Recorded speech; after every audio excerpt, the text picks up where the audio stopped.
All right, y'all. Welcome back to Spirit of the Outdoors. Take time, of course, with a live to let a few people join on and let me get my iPad here up to speed where I can keep up with the comments on it. My eyes ain't good enough to be reading them up there.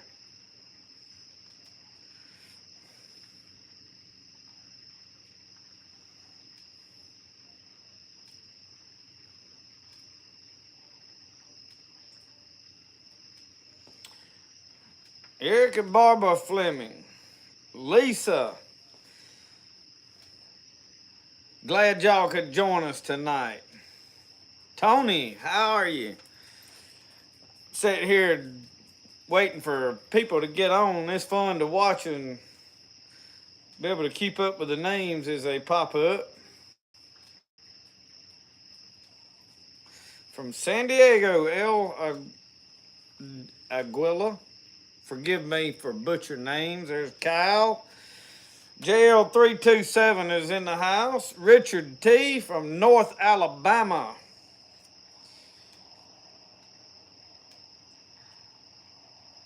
From Minnesota, Shirley. Shirley, I was trying to read and figure out what that said.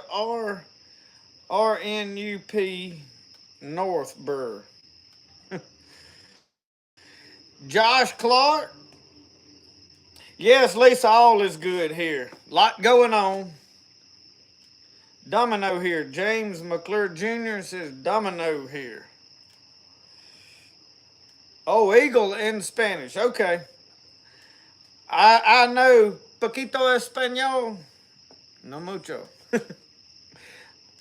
I did work with some Spanish speaking people, so I have learned enough to get by. I would never say I can speak Spanish.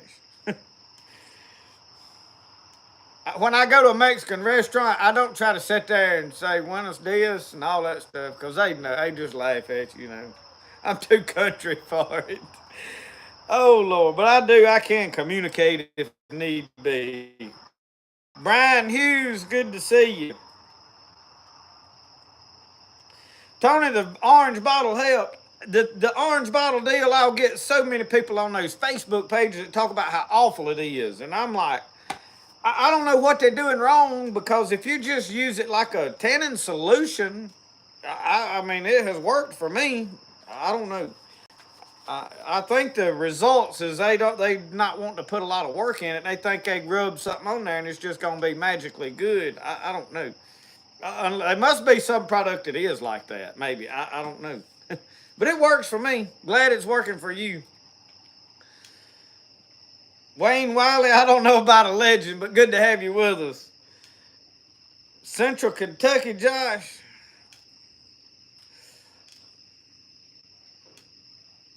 6267 James. Hello from Ponchatoula, Louisiana.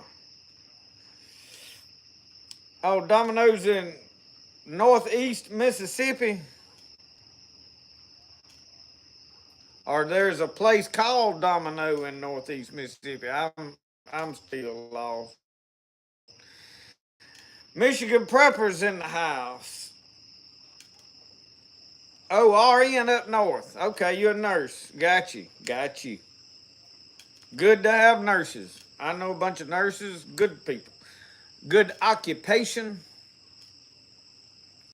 Fortunately, I don't have to use them very frequently. But when you need one, bless your heart. How many times do you get phone calls in the middle of the night because people's too cheap to go to the doctor and ask you, hey, what I need to do for this? Or every time you see somebody, hey, would you look at this? You know what I'm talking about. Oh, Lord. I keep turning this thing sideways, y'all, and it gets all, what in the world? Well, sir. Jeff, good to see you. Jason McAllister. Fat Tree Rat Hunter, Northeast Oklahoma. Hey, just watching her make biscuits. She's got 2 or 3 biscuit making videos. She shows different ways to do it. However, we are going to do whenever I get the back finished and get the cooking station set up. I'm waiting on weather on that. We'll talk about that in a little while, but I'm going to get her to show me how to cook biscuits on a video, and we're going to do them in cast iron over a fire out there in a Dutch oven. That's the one I want to do. I want her to teach me how to make biscuits. Lisa, you're in Philadelphia, Pennsylvania, and I'm outside of Philadelphia, Mississippi. Glad you're watching, though.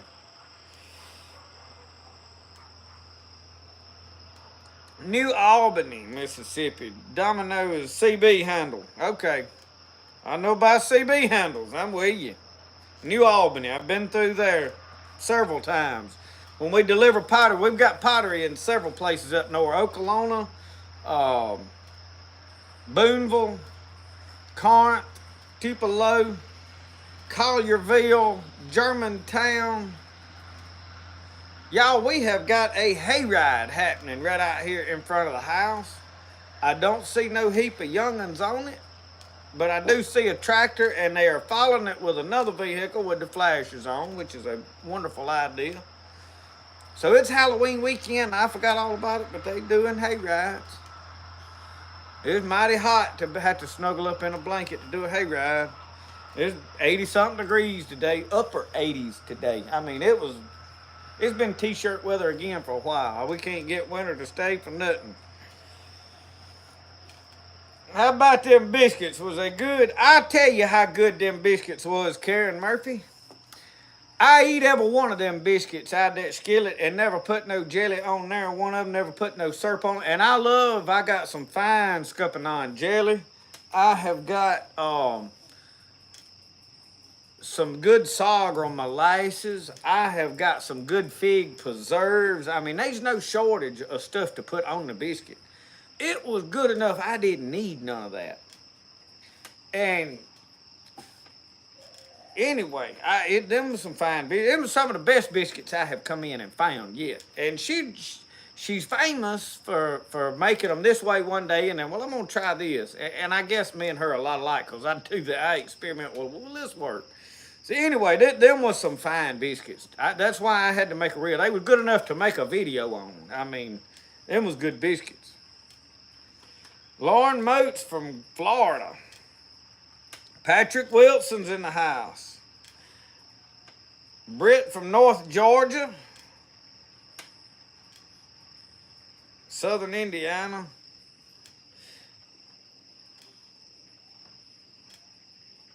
Yeah, 80s up there. If it's 80s up there, Lord, it's like be 110 down here.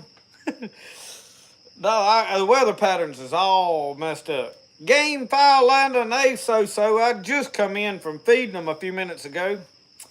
I am feeding them a mix of 24% dog food, which is small pellets. It is the Tops Pro Choice. And 1 bag of scratch and 2 bags of chops that I mix together. And that's kind of what I'm feeding. The layer helps, but layer is only 16% protein. So I just went with a dog food, 24% protein, and really you come out as cheaper that way in the long run. Oh yeah, I've had a cat head biscuit. Them I wouldn't have considered cat head biscuits because we make them a little smaller, partly because of Brody being able to get a whole biscuit and eat it, but I know what you're talking about, them big biscuits like that, and you slide them open, put a slice of tomato off in the middle of them with some mustard. I like that mustard and biscuit. Mm-hmm. Y'all know about that mustard and biscuit? Mm-hmm. Even have some of them French fried potatoes. Mm-hmm. Farm all 140, you here, son. You are here. Wild chickens running over, and they are protected. Mm-hmm. Oh, okay. So anyway, I got out there and cooked. I have filmed videos, y'all. I've been filming videos, and I'm getting backed up on videos. I filmed squirrel hunting this morning. I come in. I filmed crappie fishing yesterday evening. And I fried crappie, filmed frying the crappie out there and did like a short video. Probably, they ain't none of my videos real short, but I didn't do a whole lot extra. I just sit there and fried the crappie and talked. And I fried them in that disc out there on the thing. And down there with all my junk, there's all kind of junk in the background. And that's why it keeps, I got to get my back patio set up. So I went down there today, finished peeling. All my logs is peeled as far as the post and the cross beams on top of the post. The rafter poles I have not even cut yet. So I'm going to get the other part up, and then we'll cut the rafter poles and lay all them up there and peel them and get them done. And then I'll put them on the, and when I get that all built, we're going to move all the cooking stuff to the back porch. I mean, this grill, this Blackstone, my cookers, we're going to build a cooking range over a fire pit out there. I want to eventually have a fireplace that you can swing got a crane, I think they call it, where you can swing the pots and stuff in it. And so anyway, I've been frying crappie. I've got a refrigerator full of squirrels. I have got a rabbit. We got the rabbit with the old one-eyed beagle. I don't know if y'all familiar with a one-eyed beagle, but anyway, it was real late, and I had him out squirrel hunting. I was walking back and spotted a rabbit, and we went ahead and put him in the refrigerator. So we probably will wind up, I don't know, I want to film cooking all my wild game. I like putting a rabbit in that cast iron Dutch oven, cooking it. I usually do it in the oven, but we're going to try to do it outside. Karen, I like to crappie fish with jigs. I like, and you'll watch most of my videos will be me taking a short fishing pole about this long and putting a 1/16 ounce lead jig head, and then whichever jig I like, Bobby Garland jigs, but there's a lot of jigs that work. Have had people hand tie and send me jigs that worked very well. And I just pitch it out there and then reel it real slow, and that's the way I like to fish crappie. But now there's a lot of fishing videos. If you look back in the fishing playlist, there's all kind of fishing videos. John, I have got several frog gigging videos. I have skinned one turtle. I'm not big on turtles. I ain't got no problem with turtles. Turtles is not something that we really grew up on, and I ain't real familiar with them. The one that I filmed skinning, a man up here they had got it off of a trot line, and they would not have just shot that turtle and got it. It got on a trot line, and they had to get it off the trot line, so they had to shoot it to get it off. And it was a giant turtle, and they said, here, you know how to clean it? Now, I want the shell, and you can have the turtle. I just want the shell. So I preserved the shell for the man, cleaned it out. He took it, I don't know what he done with it, but he's got the shell put up somewhere, and it was you can see it in the video, it way back. But I had to turn the comments off to that video because of the anti-hunters, anti-animal right, all them kind of folks. They are not polite people. When they don't like what you do, they don't like you either, and they are, in my opinion, the worst people in the world. Not because they don't want somebody hurting animals, it's their attitude and their mentality. They are awful people. Love rabbit. I think my deal with this one, Patrick, that I ate was a big turtle, and it's like anything else. When something gets huge, it just ain't as good, And I didn't get raised on. I'm finna have to hey, what are you doing? You get down off there. Roscoe just jumped up on the table.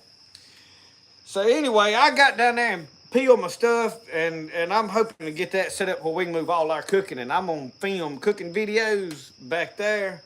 And like I said, we're going to do a lot of cast iron cooking over the fire. That is one of the things I want to do a lot of. And I'm going to get Michelle to teach me how to make my own biscuits and cornbread in cast iron over the fire. And then we're going to cook a lot of stuff like that this year. I like to cook in the house and cook in the oven. Every man needs to learn how to cook, and everybody really needs to know how to cook. and I say man because it's common here where I live. All the women cook, men just kind of worked, and that's the way it was for a long time. Now everybody works, everybody cooks. It's not really a, and I ain't throwing off on nobody for living life the way they want to live it. That's, my philosophy. Do it like you want to. But there's a lot of men that I know that can't cook, that I know personally. And it's because they got good wives that are good cooks. And then if something happens and they get in a bind and need to cook, they don't know what to do. And I want to learn how to make biscuits. Now, I can already make a biscuit. I have made biscuits before. I cannot make them biscuits like you saw this morning in that reel that I put on there. I mean, that, you know what I mean? That was a show enough biscuit now. And I tell you what happened. The reason I made the reel, I'll confess. I come in there, we had, I don't know if we was eating deer meat or we was eating something. And we was having biscuits for supper, I think. Or it may have been one morning for breakfast we was eating them. Anyway, I was trying to put jelly on my biscuit or syrup or something on it, and it just kept falling all to pieces. I couldn't wipe nothing on it. The biscuit just kept crumbling. I kind of griped about them a little bit. I didn't make no big fuss, but I did voice my opinion. And so I had to redeem her. When she made them good biscuits like that, I had to show that she could make good biscuits, I didn't tell nobody else at the other one. And it was just one, and it wasn't like her fault. It was, we was out of something, shortening or something she needed, and she substituted something else and made it work. And they was good. They wasn't bad at all. They just, I couldn't rub my syrup stuff on there and bite it off of it like I like to because it kept falling apart. I shouldn't have said nothing. But, if you don't, if something ain't good and you don't ever say nothing, you're going to keep having it ain't good. They're going to think, well, it's all right.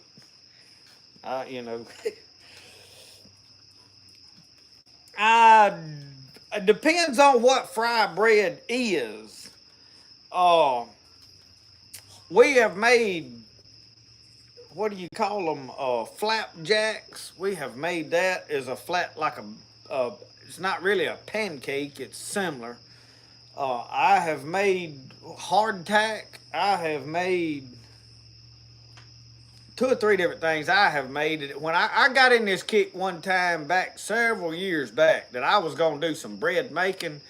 And it was from watching some video or something I did. And I just wanted to, like the old mountain men made some hardtack and stuffed bread to put in a knapsack, take off on a trail with them. And then I got to make it. We made some, I don't know if it was banana nut bread or something. It had got winter in it, but we couldn't get out and do a whole lot. And so I have made some different breads, but I ain't no expert. Now my wife makes bread, but now we got a bread machine in there she does it with. But now she's made a bunch of bread in the oven that's good, and she's got her own sourdough in there. She's got old sourdough and kept it for a while, and then quit feeding it. We get bad distracted here, y'all, because we got so much going on. That's why my hide tanning struggles is because I forget about I got it laying out there. And it's the same way like when you having to diligently feed stuff. It's like right now my turnip greens. I went out there today and I mean them turnip greens is coming up on them 2 rows that I started from seed. Now my collard plants is up pretty good size, but they was looking droopy and I was like, I have got to water this stuff. So I went and rigged a sprinkler up that would just water everything, and I hooked the hose up, turned it on, and walked off. I'm like, I'll come back and turn that off in about 20 minutes.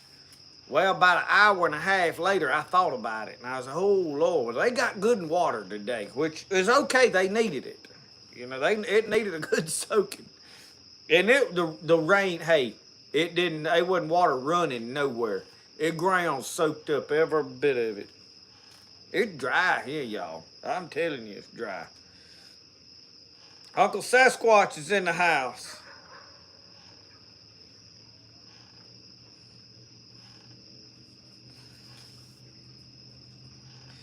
Martin Brody has been all in that treehouse. He was up in it today, but now he has got to playing in his dirt pile under it now more than he's played up in the treehouse, which, is okay. His mama had heat rather than be in that dirt pile under it than she had up in it. I think I done about made all the grandmas mad at me and the mama because they don't like Brody going up down that ladder.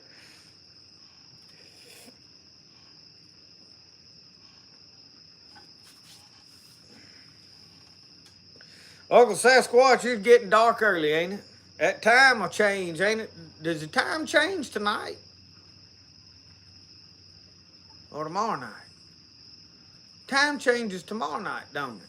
I don't know. When does the time change, y'all? It's usually around Halloween. Maybe next weekend. I don't know. I just know it's about this time of the year. Cherry pie. Hey, Randall Ross, I got a video I did the oven making a peach cobbler in a Dutch oven with all you need is a stick of butter and a cake mix and a couple of cans of peaches. We're gonna do that again. It's easy. And you talking about fine. Oh Lord. Maybe next weekend. Larry, how are you? I'm your Huckleberry. November the 5th. All right. I wondered. I get messed. The only way I know when the time changes, I look at these right up here on the top corner of your phone, and it tells you what time it is. And that's all I know. If something's my buggy's got a thing on the dash down there where you can set the time, and it is still on the winter time because I set it in the winter and I hadn't swapped it over. So I just count off. I know. Well, that's off. I need to back up an hour.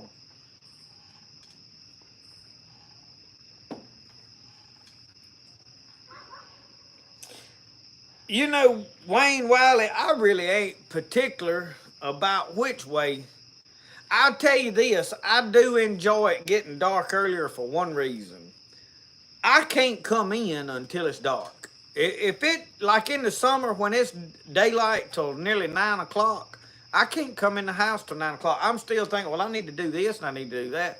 And it wears you out. I mean, it does. And it's my fault, ain't. But I don't care which way it is. They put it. I do. I wish they'd put it one way and leave it. Just be like, this is what time it is, and because when I used to have to go to a public job, it mattered. Now I get up by the sun and come in with the sun, and we work, but we work our own schedules, and I very seldom even look at a clock.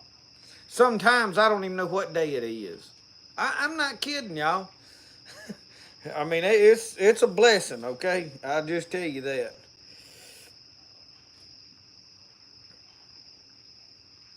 Uncle Sasquatch said he feels like it's midnight now. Yeah, you have to eat supper later. You have to wait till it's black dark to go in and start cooking supper. So when we get the back patio done, for me to film cooking videos, for me, we're gonna have to put a bunch of good lights up. But these phones don't handle all them lights real good outside. I don't know. I filmed out here on the Blackstone cooking that other thing, that stir fry, and the footage was, I don't know. Oh, I hadn't picked on the guitar yet tonight. I don't know that I'm going to. I was playing with it before. I tell you, while I was sitting here waiting on 7 o'clock to get here. I run enough people off last week when I started playing it. I started playing it last week. That number up there where it was like 90-something people on there dropped down to about 50. That was enough to tell me how wonderful my playing was, which I knew I wasn't no good at it. But I could care less. I don't film things just because I think I'm so great at it. I don't care if people laugh at me or if they like it, I mean, if I want to do it, I just take off on it. I think we need a coffee mug giveaway. I thought about giving this mug right here away I've done drank in for a year and just make me a new one. I will tell y'all this, there's a new fish plate in the making. I was at a thrift store and we was digging around in some stuff up there, and I think we was in Tennessee. I think we was in Sumnerville, Tennessee. And this little old lady, she said, y'all come on, I'm closed. She said, but we picking bluegrass every Thursday night over here. She said, but I'll unlock it, let y'all look around. She said, they don't need me in there right now. And we got to talking to her, and she walked around, and I was digging through some books, and my wife found a cookie jar shaped like a gingerbread house she wanted. We 2 or 3 odd and ends, and we was about to head out, and my daughter said, Daddy, there's a fish plate. I looked over there, and there was a fish plate And get this, the texture was on the bottom of it. And that's important for me for a mold. Because I can lay it upside down, put my clay over the top of it, and it imprints the scales into the bottom of that clay. Or into the inside of it where you can see it. So I've got a mold for a fish plate. So we working on perfecting the fish plate to get it to where maybe I can put some for sale. Our problem right now, like the feather cups that I made that's got the feathers, I have not got them to my Etsy store yet because we are pumping out Christmas pottery. We got people like, I've got a list. It's like, this store's needing this and this store. And we got one lady, she called today. She said, hey, I need my pottery by the 5th of next month. After that, I can't even sell it. Our open houses and they want all that Christmas pottery. And we're like, okay, we trying to. So we're at crunch time right now, and it'll be that way till mid-November. Then it starts tapering off, and then after that, we start selling kind of directly to individuals' website, whatever people want Christmas gifts.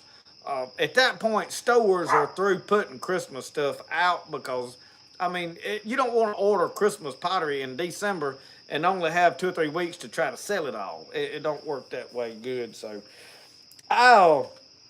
but for those of you that didn't know that we are Southern Mud Pottery, and we have a website, you can get on there and order. Miss Sue ordered one of those pumpkin cups I was drinking in the other week. But now I have thought about just giving this cup right here away, but people don't want a used cup, or I don't feel like they do. But I've been drinking out of that one for 2 or 3 years now. But I have thought about I want a new cup, but somebody told me I need to make a squirrel cup, but I don't know if I can make a squirrel head or not.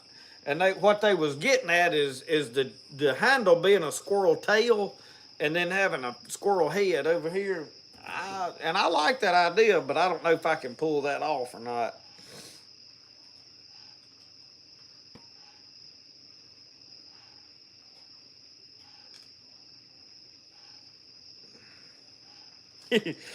You know, Tommy, it's funny that there's a lot of people that they think that you're supposed to do what they want. I've got 1 or 2 folks that the only time they comment on a video is when they want to gripe about something. I'm finna have to let Lucky in, that little black dog. She got locked out here and she won't back in the house. She's fussing about it. But anyway, the only time they comment is when they want to gripe about the way I'm doing a video. They want to tell me what I ought to do. And you don't never see them comment on nothing that they like. Like, hey, this is wonderful, you know. The only time they gonna make a comment is when they telling you need to stop doing this and you need to do like this. I have to remind them that this is my channel. Oh, Lord. People is funny. People is funny. Wesley, we may get it out and pick one here in a little bit. I'm going to finish my coffee off first because I'll be knocked it over. I tell you what happened. If I ever pick that guitar up, my coffee's going to get cold out here. Let me let this dog in. She's over there scratching at the door and everything else. Come here, Lucky. Come on.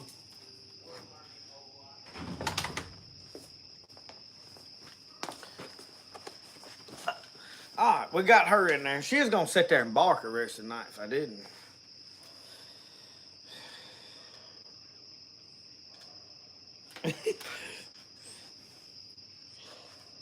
What I'll do, I tell you what I'll do. I'll start auctioning it. I'll start taking bids on it. I'll pull it out. Oh, Lord.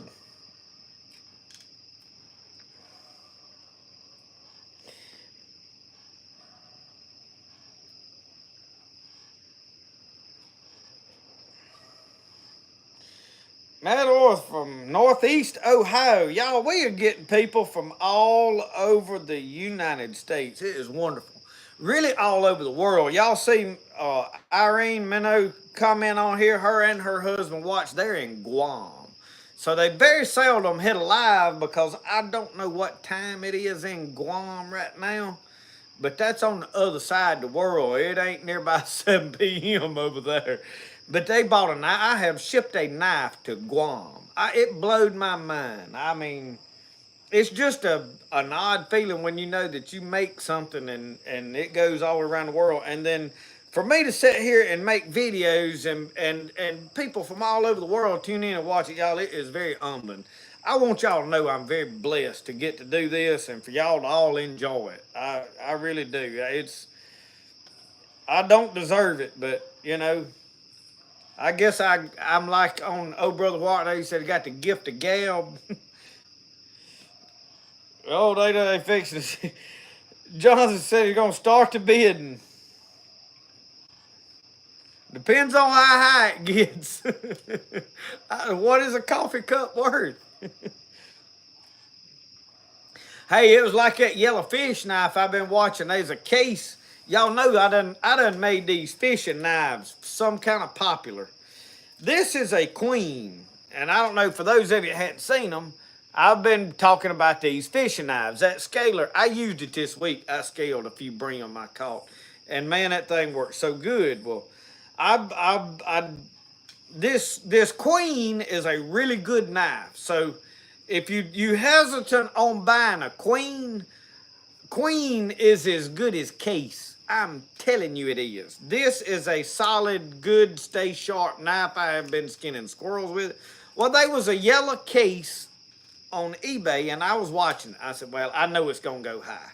It was at like $10, $15 3 or 4 days ago. So I watched it. And I've been watching that case knife, and today it sold. Well, it was at like $23, and I'm like, it ain't gonna stay that long. About that time, boom, I look back, it was $33. Well, there was like 2 or 3 hours to go. I said, well, I'm gonna see. It was gonna sell at about 2 o'clock. So about 1:45, I sat down, pulled it up, and I was come up here to eat dinner then.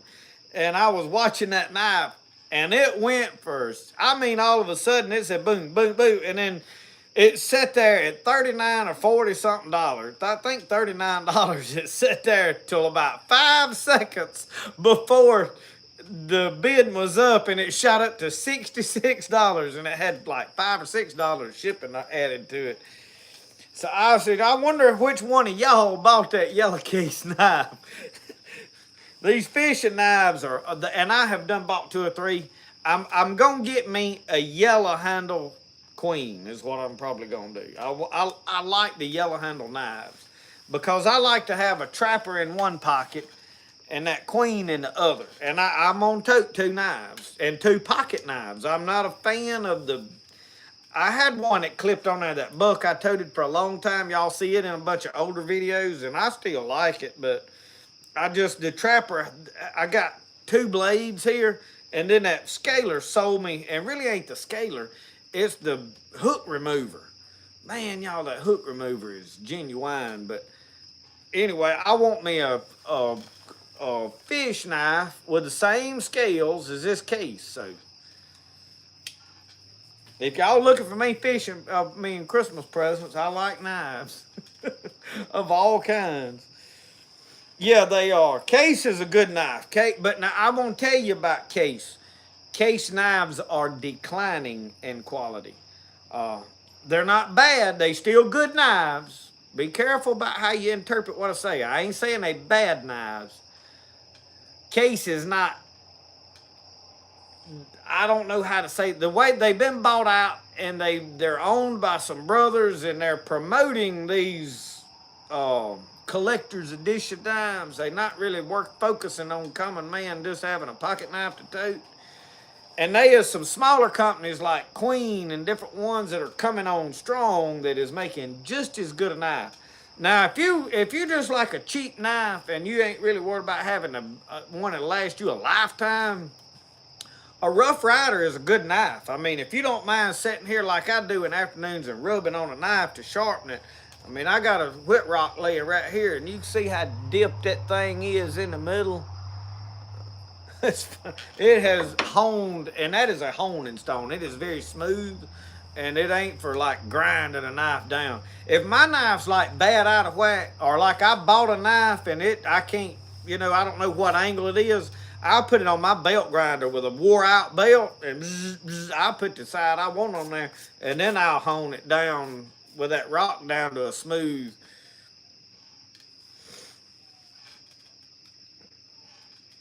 Well, they've bid it up to $25 on the cook. Oh, $25 ain't gonna get it.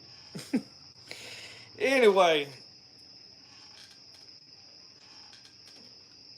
yeah, and I'm a fan of the carbon steel. My case right there, this I'll be honest with you, the one I got in my pocket, Mr. Larry Alexander sent to me, and it is carbon steel, and I like carbon steel, cause it will throw a spark. But I'm gonna be honest with y'all, it's gonna have to get tough for me to pull out a cage knife and go to striking on the back of it to throw a spark. Okay, I'm a little more prepared than that. I'm gonna have two or three other ways to start a fire than to have to bang a rock on my pocket knife. So really, it needing to be carbon steel for that purpose is really kind of a, I don't know. That's a fantasy. I'm never gonna use. I've got plenty other ways in my pocket to start fire if I need to.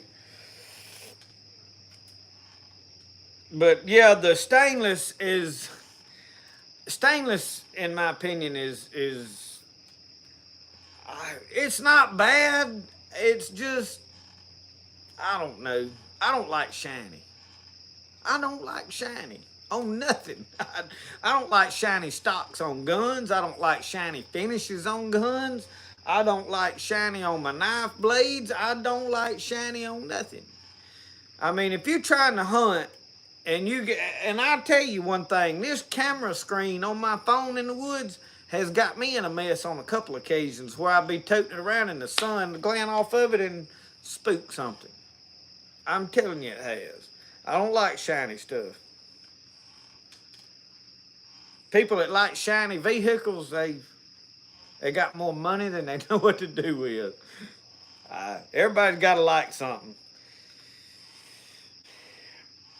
Yeah, Uncle Sasquatch, that's what toting a striker in a kit is for.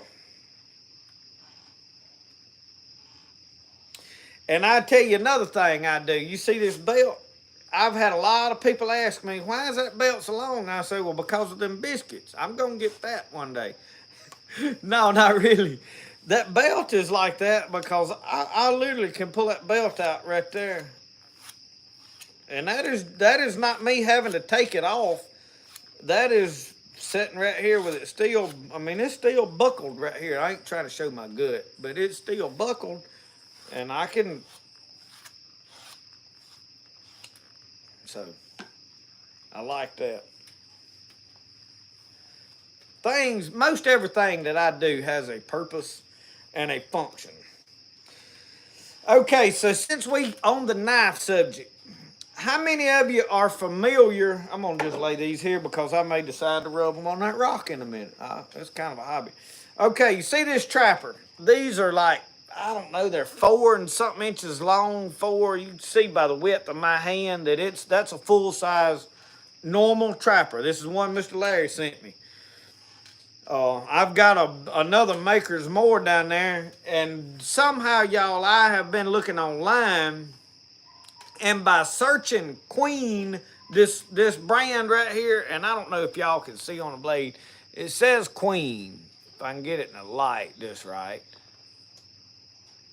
Anyway, that is a Queen knife. I was searching Queen knives, and that Maker's More Matador come up. That oh, my mind goes blank, y'all, sometimes. Don Lanier sent me. One of the first gifts he ever sent me was a pocket knife and some fish baits. And it was a yellow Maker's More, very fine knife. It is put up in the shed with some more that Mr. Larry sent me. I've got about 5 trappers laying down there that I have been sent by different people. Well, one my dad gave me, and something else. But anyway, these knives, these trappers, do y'all know about the mini trappers? It's a little bit smaller. From what I understand, Case has quit making them. Wesley, I've got a hen and rooster trapper. It's got a blue. My dad gave it to me. It is a very fine knife, but it is stainless steel. This one is carbon. In fact, I've got 2 of these that are almost just alike. One my dad gave me, and this one Mr. Larry sent me. Um, my only problem, and I want to tell y'all something else while we're discussing them. You see how that belly is very rounded? See how this tip is got a blunt, and how this one is more pointed? I prefer this. And I have almost considered reshaping one of these Keith's knives. So the first thing I look for when I look at a trapper is that tip right there. If I can find a trapper that has a long pointed instead of a rounded off like that, that's what I want. And I think this is by design for a purpose. But when I run this, and I'll tell you why I like it. This is hard to sharpen, that part up there. Whenever I'm sitting here and I hold this knife, and y'all see how my fingers is below that, I know I've had somebody say, "You gonna cut your fingers?" No, when I'm sitting here doing this, it looks like they sticking up, but my fingers is well below. You see that? The edge of that. So if I come off all the way off, I'm missing my fingers. So whenever I'm sitting here and just rubbing that knife, I am missing the top edge. About probably 1/8 of an inch of that is not getting sharpened. I have to stop and do it somewhat like this to sharpen that. And I don't like that. Because what I use that for, other than digging splinters out of my fingers, which is pretty regular, is splitting tails on like squirrels and stuff. If I want to split that tail open, now a coon's big enough that most of the way down I can just rip it open with that. But I like that longer point. And then when I go to dig into cutting fish and different things, that longer point is just works better for me. But anyway, that is my story with knives. But this is stainless, and I it's all right. I like it. I'm looking for some more trappers, but now Queen makes a trapper that has a long blade like this, and then the other blunt blade is long, and it is a long, skinny trapper like this length. And this is, I don't know, it's a little longer than the other one, but anyway, we've been on knives for a while. What y'all want to talk about now? I get it. I like knives. That's why I started making knives. I get excited about knives. I love them. And as like I said, I keep one in each pocket because that's the thing.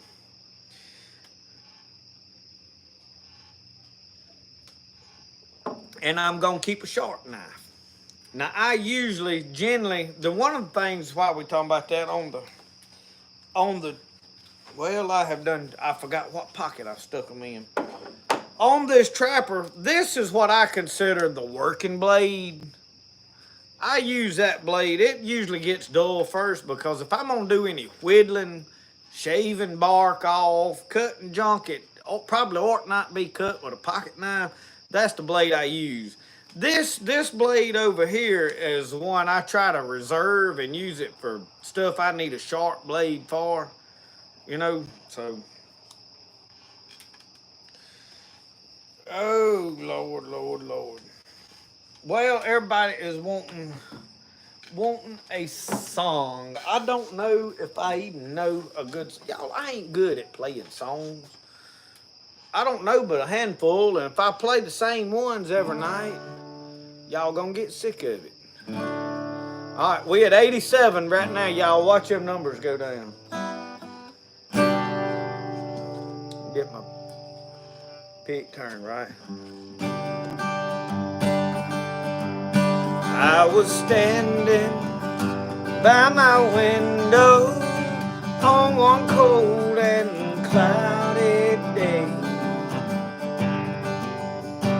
when I saw this hearse come rolling for to carry my mother away. Will the circle be unbroken by and by, Lord, by and by? There's a better home awaiting in the sky, Lord, in the sky. Undertaker, Undertaker, won't you please drive slow? For this body you are hauling, Lord, I hate to see her go. Will the circle be unbroken by and by, Lord, by and by? There's a better home awaiting in the sky, Lord, in the sky. I'd follow close behind her, try to hold up and be brave, but I could not hide my sorrow when they laid her in her grave. Will the circle be unbroken by and by, Lord, by and by? There's a better home awaiting in the sky, Lord, in the sky. All right, y'all. No better than I am at that. We don't need to do no whole lot of that. That is one of my favorite songs, though.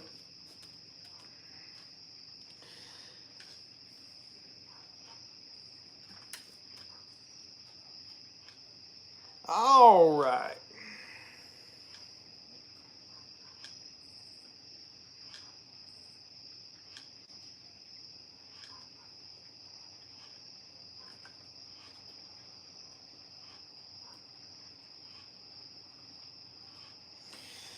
You go into eastern Tennessee bushcraft with a preacher. Beautiful country over there. If I had to choose in eastern, I would want to get somewhere between Knoxville and Nashville in those foothills. I'd want to stay out of the touristy areas, but hey, to each their own, but hey, it sounds like a good place. Hound Jog, stop going to church because of these people. Which people are we talking about here? I may have missed something. I will tell you this, everybody that attends a church ain't necessarily Christian now. There's a lot of Christians in churches, but it's like religion, a lot of it's man-made. Sound like a hound dog got hit by a Buick. Yeah. I guarantee you, I just about agree with you on that. East Tennessee in a small town, Cal. They say Sunbright's beautiful. I know some people that watch hens in Sunbright. Y'all find me a spot of land, I'm gonna come on up there.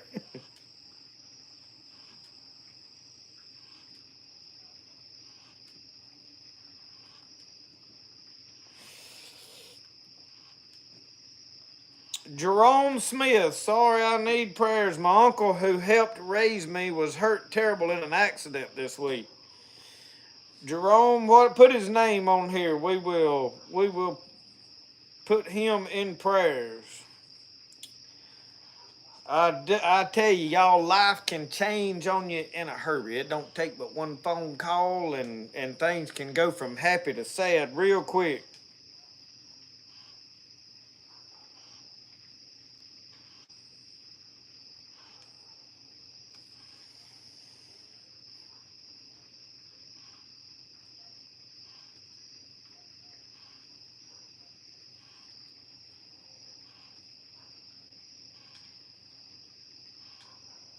Jim Thompson. Y'all be praying for Mr. Jim Thompson.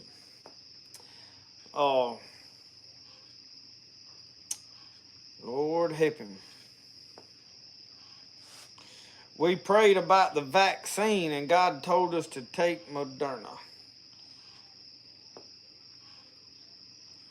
I'll have to be honest with you. I never asked the Lord about the vaccine. I'd had my mind made up beforehand. I did not take it, and not because of political reasons. I took the flu vaccine twice when I was working at Yates Construction Company. I was working on equipment for them, and they said, "Oh, we'll pay for it. You want that vaccine?" Oh yeah, might as well. I ain't scared of no needle. I'll take a shot. And I went down there and got the shot. And that year, y'all, I very seldom get bad sick. I get the sniffles and a cold, but as far as like getting the flu and getting down where I can't get out of bed, it's very rare that I get sick. I encounter enough bacteria and dirt and nasty that I have a good immune system, and I use a lot of plants to help boost that immune system, and I'm fairly healthy. And that year I took that vaccine, I got sick as a dog. I mean bad sick. I was in the bed for like 2 days. That's rare for me.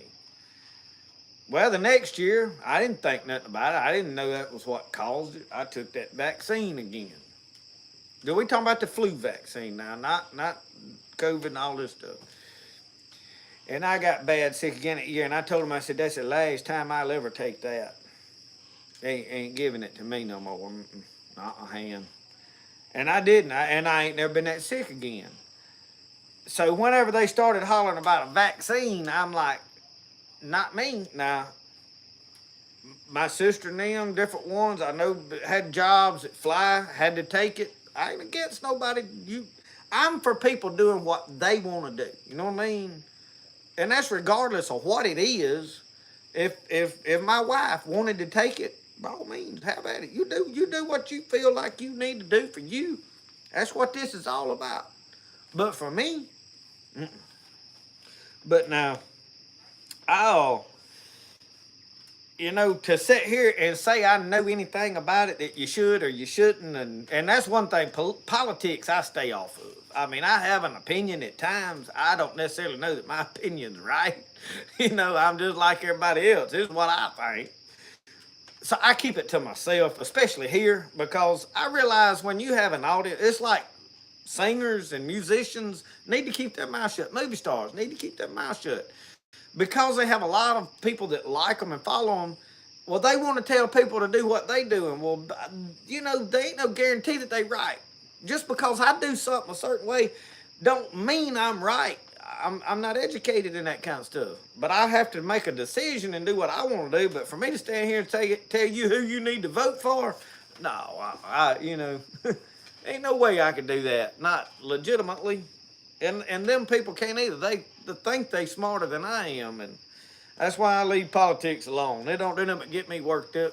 It ain't a thing you can do about it. You vote, and that's about it. And then you kind of you ride the ride then with the rest of us. Lord help. Why was you splitting squirrel tails? Because I have this mentality that I can't throw nothing away. I give Roscoe about half of them and I split two. I tan them and I use them for crafts occasionally and mostly for decoration. I like to have them to hang off these knives. Like you see this one, I've got this feather right here hanging off. Well, I'm probably going to take one of these squirrel tails and tan it and hang that squirrel tail off of this sheath instead of this feather. Because the feather, it riding against my leg and all, it has wore this feather out big time. And this is rawhide wrapped on leather. And I'll use them squirrel tails for something like that, just a project. Knife sheaths, gun slings, decoration on stuff mostly though, just to give it a mountain man nostalgic Native American look. Just, tradition. I don't know. Decoration though.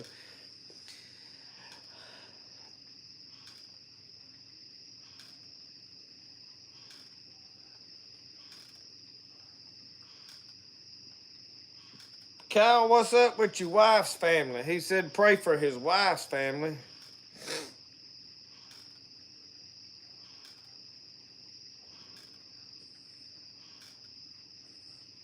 You got cousins. It's been 10, 15 years since I worked for Yates in 07, 08, into 2009, and then I left there, and then everybody that I knew has done since quit. And I do still know some people that work for Yates, but now I worked at the shop here in Philadelphia on all their equipment.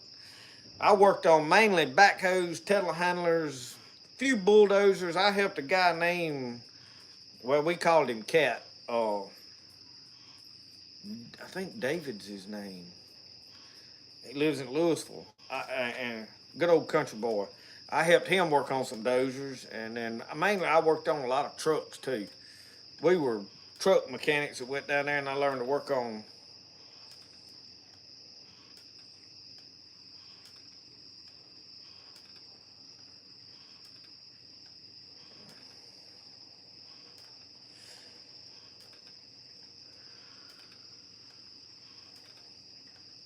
You got a squirrel tail on your truck antenna, Randall Ross? I ain't thought about that. Hey, talking about truck, let me update y'all on this. I went to town yesterday. We go occasionally, and I got the truck. I have got the truck pretty well all sanded down. I have not worked on it anymore. There's been so much other stuff going on and cookings and this, that, wanting to hunt, and I waste time, I reckon. But we went to town and I bought me a can of Bondo. I have been sitting here deliberating on whether I wanted to fix that. I have ordered all kind of parts for the buggy.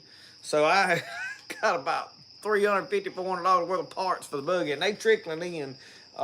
Two packages come today, so some point we're gonna fix the buggy, but I got a can of Bondo, and I'm gonna attempt to straighten out some of them dents and do all that, and then hopefully we can spray that truck in the next little while. So we got all kind of projects that I have got to film aside from this pottery that is like begging to be made. So I don't know how I'm gonna. I need y'all. If y'all all start sending me a check every week, I can quit working and focus on these YouTube videos where we can get more done. I promise y'all, I could put out 2 videos a week. And let me tell y'all what else I have done this week. I mentioned this earlier. I had to fire my video editing software.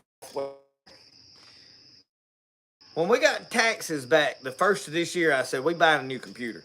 I use a computer a lot. We're trying to run a business. I'm trying to run YouTubes. All this stuff going on. We need a good computer. So I ordered a Mac Mini. And basically, all we done was bought the little box. I've got a big screen that was on that Dell computer we had. It had done got clogged up and didn't work. So I downloaded VideoPad Editor is what I have been using. I liked it because it would take any files, like whether they was from a camera, the Nikon, or from a GoPro, which I didn't have a GoPro, I had a Sony. And I got a Taccam, and I've got 2 or 3 other, I got a Canon. So you got all these different files, and then I film with an iPhone. Well, iPhone writes their images into a different format. And a lot of the video editing software don't like that format. Well, this was not bad expensive. VideoPad Editor, it worked fantabulous for what I want to do. I don't do a lot of fancy stuff, but I like quality. Well, a terabyte computer, got a terabyte hard drive. Y'all, and you people that are familiar with computers, you know what I'm talking about. If you don't have no clue, well, the terabyte's like about as much as you can get. Used to, you had, like your phone is 1 gig. Not 1 gig. Mine is 100 gig now. They used to be 1 gig. I think mine is 128 gig, something like that. Well, a terabyte is, ain't that 1,000 gig basically? So anyway, whatever it is, I ain't a tech savvy. I was looking on there why it come up and told me I didn't have room to pull the videos from my phone to the computer, and I'm like, dude, what? So I had to go delete a bunch of videos, old videos, stuff off, which I delete stuff. When I get through making a video and it's uploaded, it's on YouTube and it's running smooth, and I know there ain't some glitch that I missed, I usually try to watch all my own videos. So in case I miss something, if there's the sound, because every now and then you can have the sound good on your computer, upload it to YouTube, and then it's like crackly and popply on YouTube. Well, I'll delete it back off. If it does, if you ever see a video pop up and it don't stay on there long, the video, it's because I found when I was watching it something I didn't like, and I'll pull it off, re-edit it, and re-upload it. I mean, I'm that picky. So when it wouldn't, once that's done, I delete everything.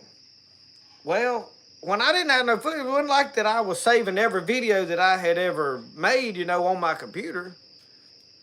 And I'm like, what is up? So I got to look into that. Video Pad Editor had in the background on its own downloaded 560 something gigabytes of just whatever system data, it called itself. So I said, no, this ain't gonna work. And I had to download Clean My Mac program app to get the mess off. I had to fire Video Pad Editor, so I deleted it. I don't have it no more.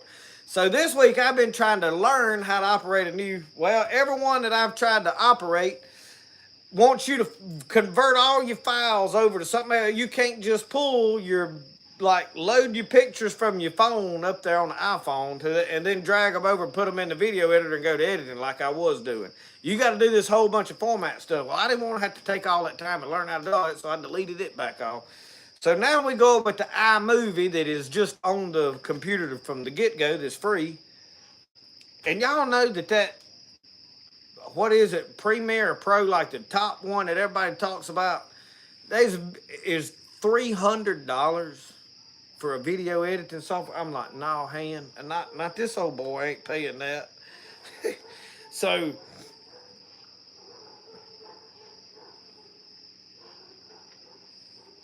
anyway,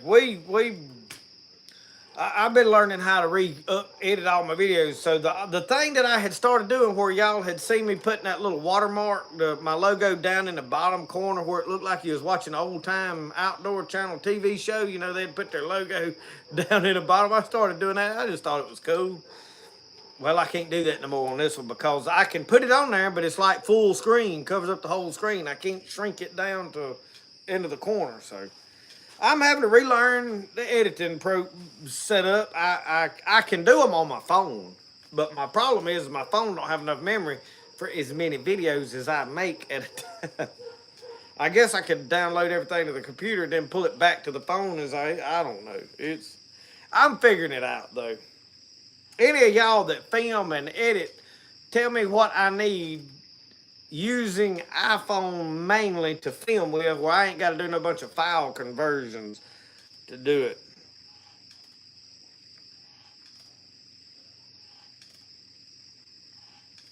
All right, let me catch up on comments, y'all. I'm talking and I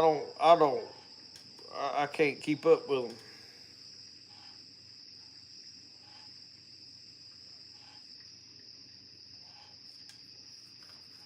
Improved muskrat is the best small game skinner. Is that like the muskrat? Is that like a style of knife, or elaborate on that,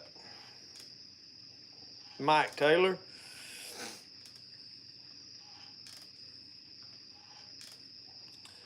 Matt North, email me and I'll get you an address at justinpeden@gmail.com. That is justinpeden@gmail.com. I'll get you an address. Brody loves to get packages in the mail.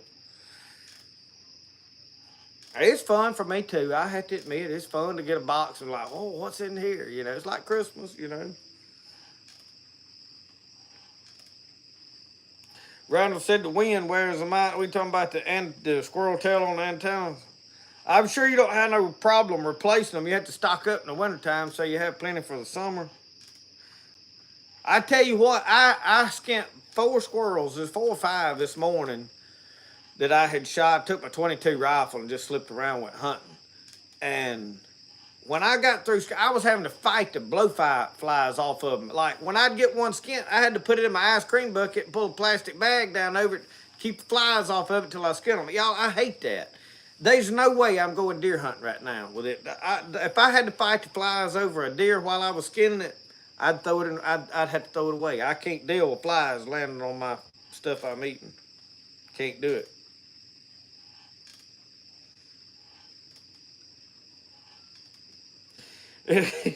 Diana Bowen, I keep myself busy.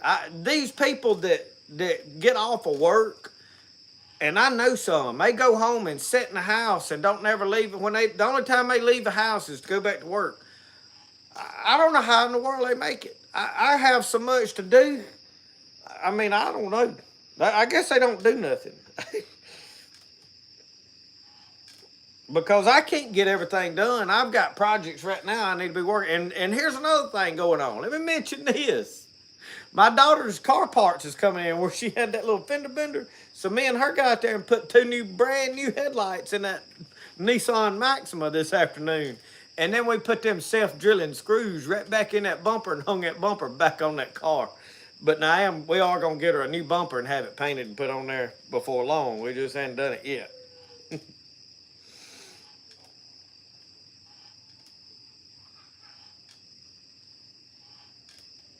Jerry Clower. I got a Jerry Clower I'm gonna tell y'all here in just a little while. We'll get on that. We'll get on that here in a minute. Yeah, I'm ready for it to cool off. I have hunted. I want the deer hunt. In fact, I went and filled up Brody's corn feeder, tripod feeder down there in front of the shooting house. I call it his feeder. It's a stand that I like to just go sit in and drink coffee. And I see deer, I may shoot one, may not. This year, I'm probably going to shoot every deer I see, all because of my pea patch. I'm mad at them this year. And anyway,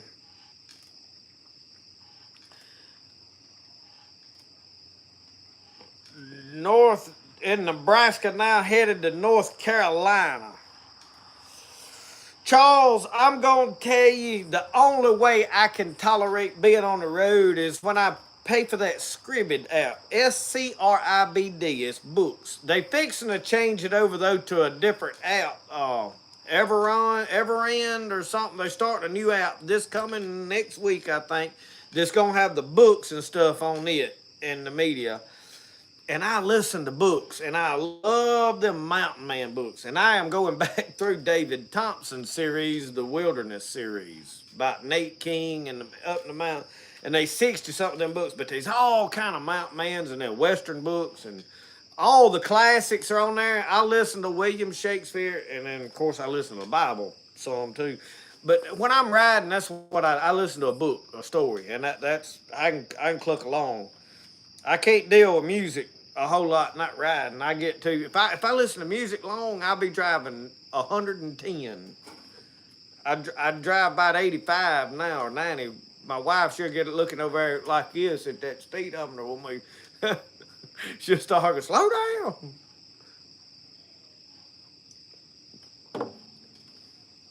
How's the game file? They just there. I'll be honest with you. We're not getting a lot of eggs. I thought I had them black ones setting, but I don't know. This time of year they don't set good. I guess it's been too hot, dry. So hopefully next spring I'll let them IM Samanis mix with them Mac Rays. That is my thing. And then I've got an extra pair of mule trains that hopefully I can get. I'm gonna get set up to where I'm hatching more. I would like to sell some, but I don't have anything. I don't have anything purebred. Now I've got some roosters I'd sell, but I can't. They mix. They come out of that big pen, and I don't know what they are. I've got one or two pure grays that are out of that mule train bunch, and for some reason I can't get them Kelsos to raise. They will not raise and hatch hardly. So I don't know. I looked at my lights in there and thought about putting a timer on them this afternoon. I'm probably gonna make that happen this week. And the reason is we eat the eggs like what Michelle baking and stuff in there and making all this holiday season. I mean, if I want a good cake, I got to produce eggs, and I like cake. Oh Lord. Indianola. Charles, you know about the Indianola savings and loans. You go in there and slap that money on the barrel head and buy back your family farm. Oh, y'all know what movie that come from? Somebody tell me. Canned all the trimmings off of dough. Hey, we're going to can some deer meat this year. I have never canned meat. Now, we canned, after the stew cooking the other weekend, we brought the stew in. I think there's 5 or 6 quarts that we pressure canned. So we're going to can some meat. I have got turnip greens. We picked a tub full of the mustard greens. They were getting big and the bugs was starting to get on them. So we picked all the mustard greens and we cooked them down last night. And I'm fixing to get in there. When I get through with this live, I'm going in there and we're going to pressure can them turnip greens. I have put them in the freezer in bag, like you can put them in gallon Ziploc bags and freeze them, and you can get them. But canning it just is the way to go, you know. So I'm really trying to quit putting so much stuff in my freezer. I have got peas and peas and peas in there, and I got stuff in there I can't tell you what it is. But old Dale Mar, he said Dale Mar been saved. He said, you two just dumbing a bag of hammers. Baptism. He said, old superstition. Said, not me. Oh, Lord. Do the greens live. Oh, Lord. My wife's, the kitchen should have a fit. Yeah, I got in there. I am going to do a lot of canning videos myself. I thought she was going to do a bunch of canning videos, y'all, but I ain't going to throw rocks at her because she's painting pottery and taking orders, and she's basically running a pottery business. All I've got to do is go out there and make pottery, and then she does all the rest of it.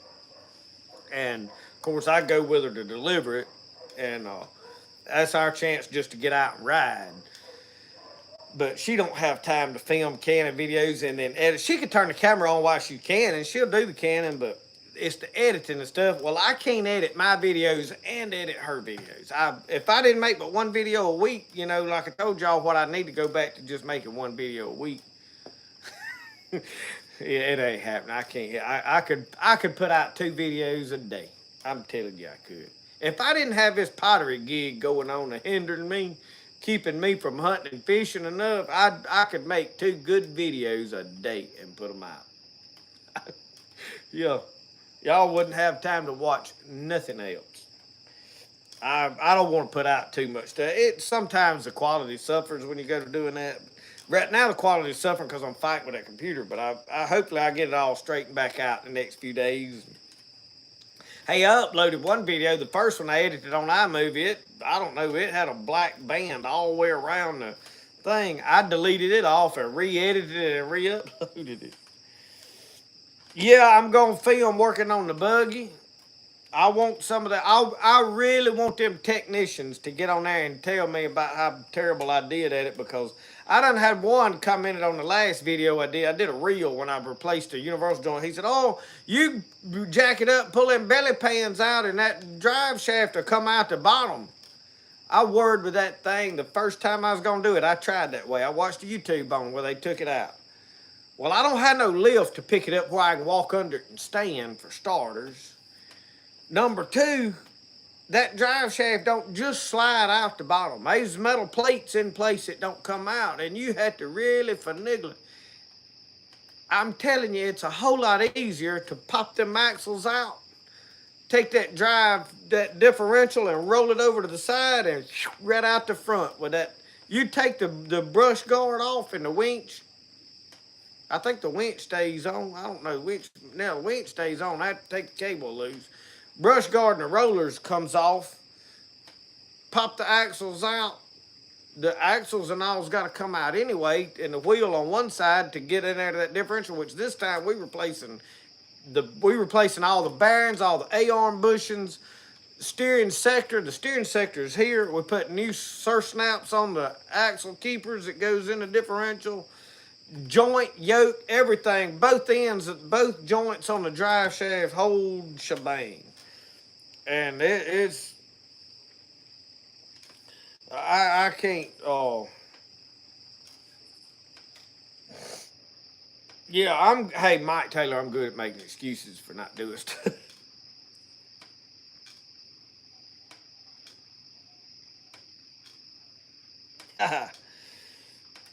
Lisa, I don't know about that guitar picking.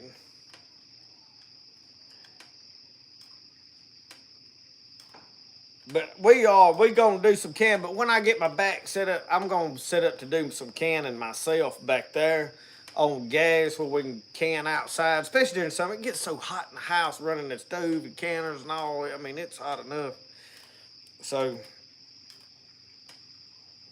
Tommy, they did. They dropped the ball big time. I would never encourage anybody to buy a Polaris Ranger. Now, I don't know about their other stuff. I was looking at the reason I didn't buy the Polaris, I mean the Honda Pioneer that day that I bought that.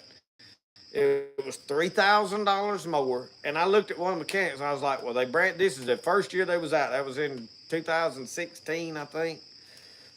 And the one I bought was used on the showroom floor, but it was not like wore out used. It was the guy that owned the place had used it for 1 year at his deer camp, and I got a deal on it because of that.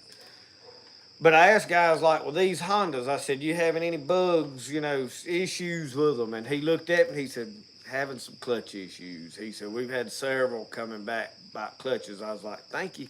I ain't got time to be dealing with warranty work. So I went with the Polaris. I knew several people that had Polaris Rangers, working on farms with them and stuff. Well, the people that I knew that had them have done sold theirs. Front ends would not stay in them. That is their weak joint, and it ain't just one thing. It is everything in it.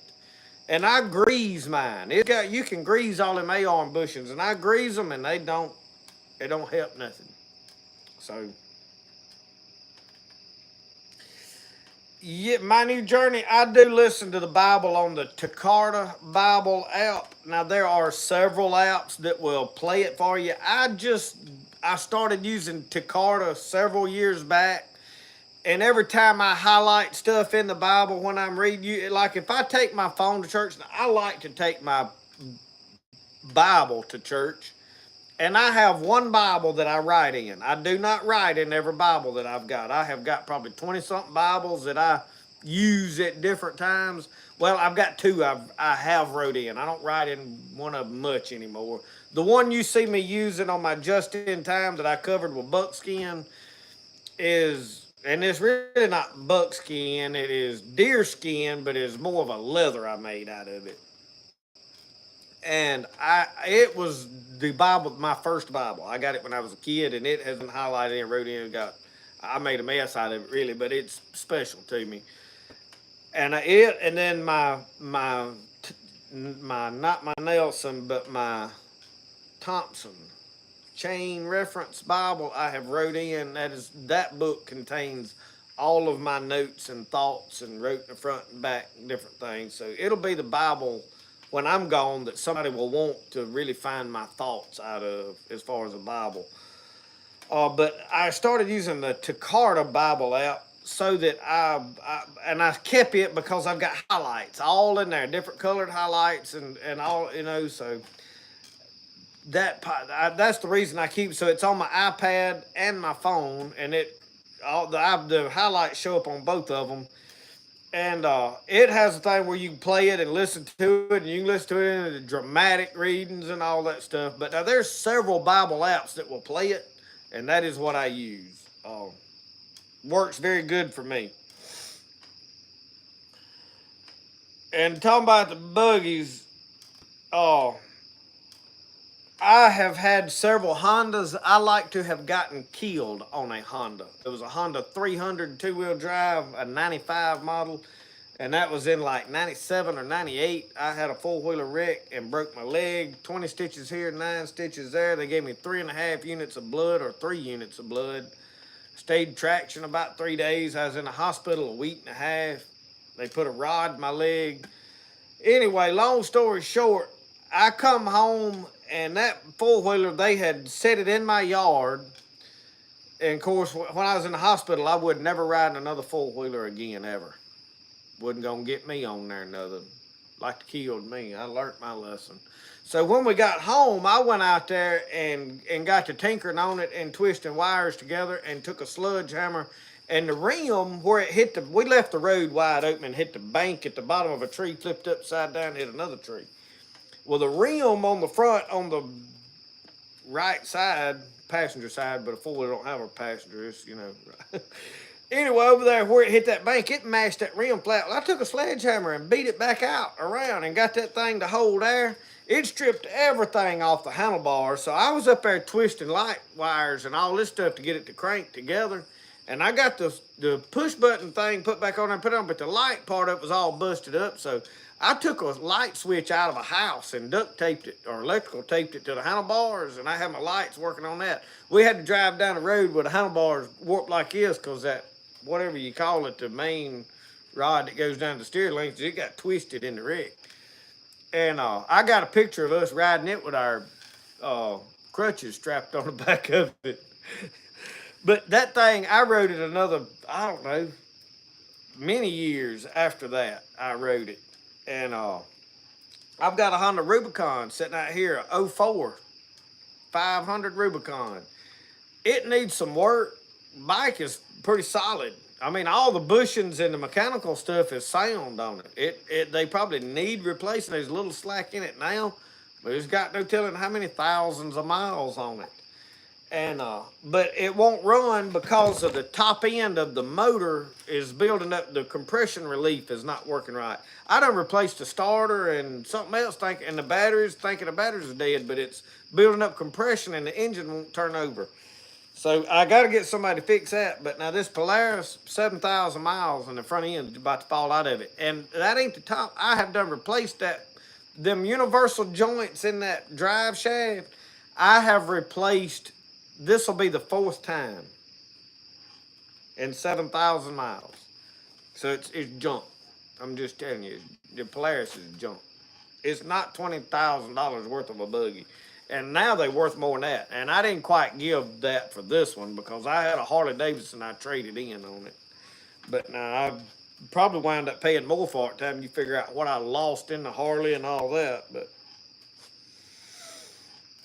And here's my reason for having the buggy. On this WMA management area where I hunt, fish a lot, film, you have to have an ATV. You cannot take a tractor or a horse. If I could use a horse, I'd probably buy me a horse. I ain't kidding y'all. Well, I'd have a mule. I'd get me a good mule. I didn't say a mule. I said a good mule that I could shoot off of, that'd pull a plow, that'd mind me. Yeah, I'd get me a good mule. That's what I'd use. But they won't let you have that on there. You can't take a truck nowhere but to the boat ramp. So you've got to have a buggy. If it was not for that, I would have bought a Jeep or some kind of small, like a Toyota or some kind of old beat up truck that I could jerk the doors off of if I wanted to, and that's what I would have. But guess what? You got government, got to have an ATV. So anyway, Kyle, you go on to bed. We'll see you next time. Karen from Mart, Texas. Thank you. Oh, we still got 60-something people here watching. Coffee's done got cold. How long have we been going? We're going 83 minutes. Lord help. Y'all, I ain't going to... We're going to have to shorten these up. We can't sit out here all night on Friday nights. 3 hours the other weekend, y'all. We sat out here and carried on. Lordy. So anyway, we got the buggy project we're going to film, repairing it. Hopefully sometime now. Next, we got trunk or treat at our church Halloween night. So that day, I'll probably have to cook. We'll have all that.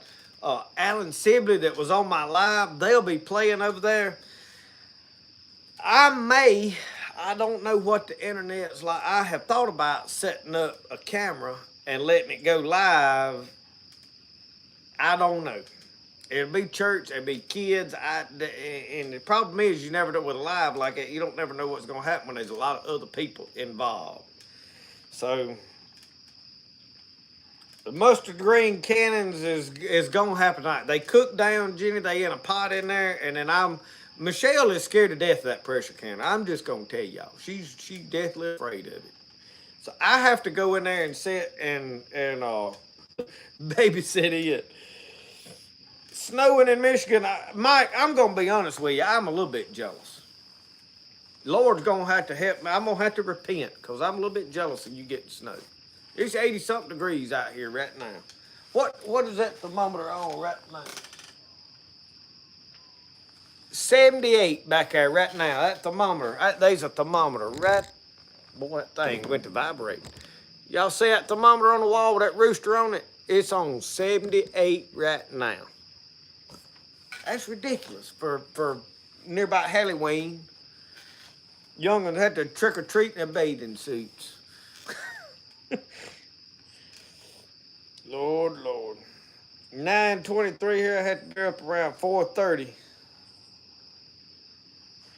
We're not gonna be long, Wayne. I've got to go in. Like I said, I got to go in there and can tomatoes. Hey, y'all, I ain't big on watching movies. I was gonna tell y'all about something. We was at a pawn shop yesterday. I told y'all I had to run to town, so we like to go to pawn shop. Well, I was kind of looking to see if I could find a wash tub. I need a big wash, not a wash pot, but a old number 10 wash tub, whatever. And I need one to pour scalding water in to wash a bunch of my molds for my pottery because they done got gummed up. I spray that Pam and, well, we use old cheap, this Great Value spray, that cooking spray, to spray the molds so that the clay don't stick to the bowl and tear the slide right out of it. It don't, if you use paper, it puts a bunch of wrinkle marks. I tried that. Everybody says, oh, you put wax paper and put cellophane or this. Well, it leaves these little bitty wrinkle marks all in wherever you fold it over the shapes of your bowls. The cooking spray works a lot better. But over time, it gums up on your mold, whatever you're using. Well, I need to wash all that off. So I was in the pawn shop looking for one. They didn't have one. They had a bunch of cast iron, but it's full price. And I really got plenty of cast iron. I'd like to have some more, and I'll get some more, but I was looking through their movies. I was like, well, maybe they got some old movie. I was looking like for Man in the Wilderness. I don't have that movie, and it ain't on none of the things. There was 2 or 3 old movies I was looking for. And then I seen a newer movie that I'd never seen, The Call of the Wilds. Got Harrison Ford in it.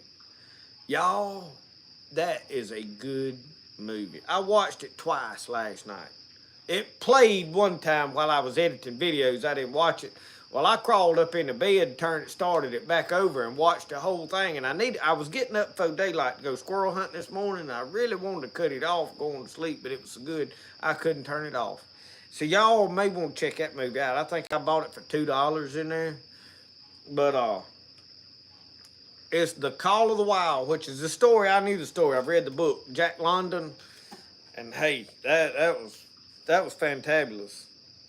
64 in Pennsylvania. Man, I am so jealous. 69 in South Georgia. Y'all about the same way we are, him.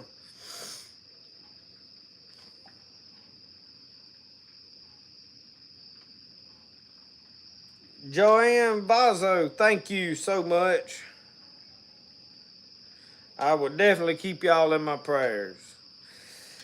I'll be honest with y'all, I really need, and at one time I had done this. I actually had a book that I sat down and wrote every name down in, and I would pray over it. I'm going to have to go back to that because I get a lot of people pray for this and pray for that. And when I pray, I just have to say, Lord, you see each one of these names that I have been told about and all. And the Lord knows. He don't forget. I wish I didn't forget. But I do. And those times I think about, during the day, I think about somebody. I'm like, oh, Lord, you know.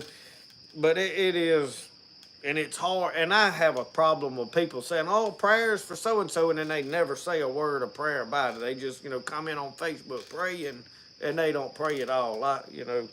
That bothers me. So I do literally try to pray for everybody but there ain't no way that you can sit down and remember every name sometimes, but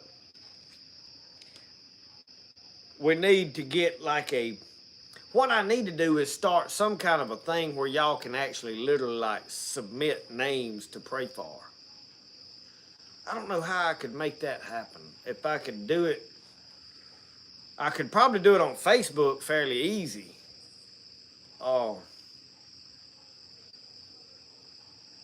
I don't know. We'll put some thought into that. We'll put some thought into that. If we can figure out how to, because if we could get a list that's online somewhere, they could more than just me pray for it. Everybody watching this, there's some prayer warriors watching this channel. I know they are. And most of them probably don't ever even comment on nothing. I know there's some women, y'all, that know how to pray. And I'm going to tell y'all a secret. I'd rather have a woman that ain't never cut her hair praying for me than anybody I know. Now be careful when listen carefully to what I say. I am not saying that if a woman cuts her hair, she's going to hell over it. The Bible don't say that. Only God knows how he's judging people. But it talks about the covenant of a woman that is committed to not cutting her power because of the angels, and that covenant of prayer. God, that she has a special attention with God because of that. Just the same way that Samson had a special power because of his commitment with his hair, it's the same deal. And a woman that's like that praying, ooh, hey, I'm telling you, they can move mountains. Oh, I'll tell you directly, I defeated alcoholism because of some women like that praying over me. My mama being one of them. If it wasn't for my mama's prayer, my mama ain't never had a pair of scissors in her hair her whole life. She's 80 years old. I am what I am today and doing what I do and reaching the people because of her prayers. I'm telling you that for a fact. There ain't no, hey, I think this or I assume it. I know for a fact. I feel it. I know. God is manifesting her prayers through me. A lot of the credit that you see spiritually in me and the anointing that I have is not solely because of me. It's because I got a mama that's been praying for me for a long time. Don't you ever forget. When you make a commitment like she has made and says, okay, the Bible says for a woman not to cut her hair, I ain't never going to cut mine, and you make that commitment with God, God will honor that. And it'll manifest, and you can see it in your life if you'll look for it. And I am my mama's testimony for that. I'm telling you I am.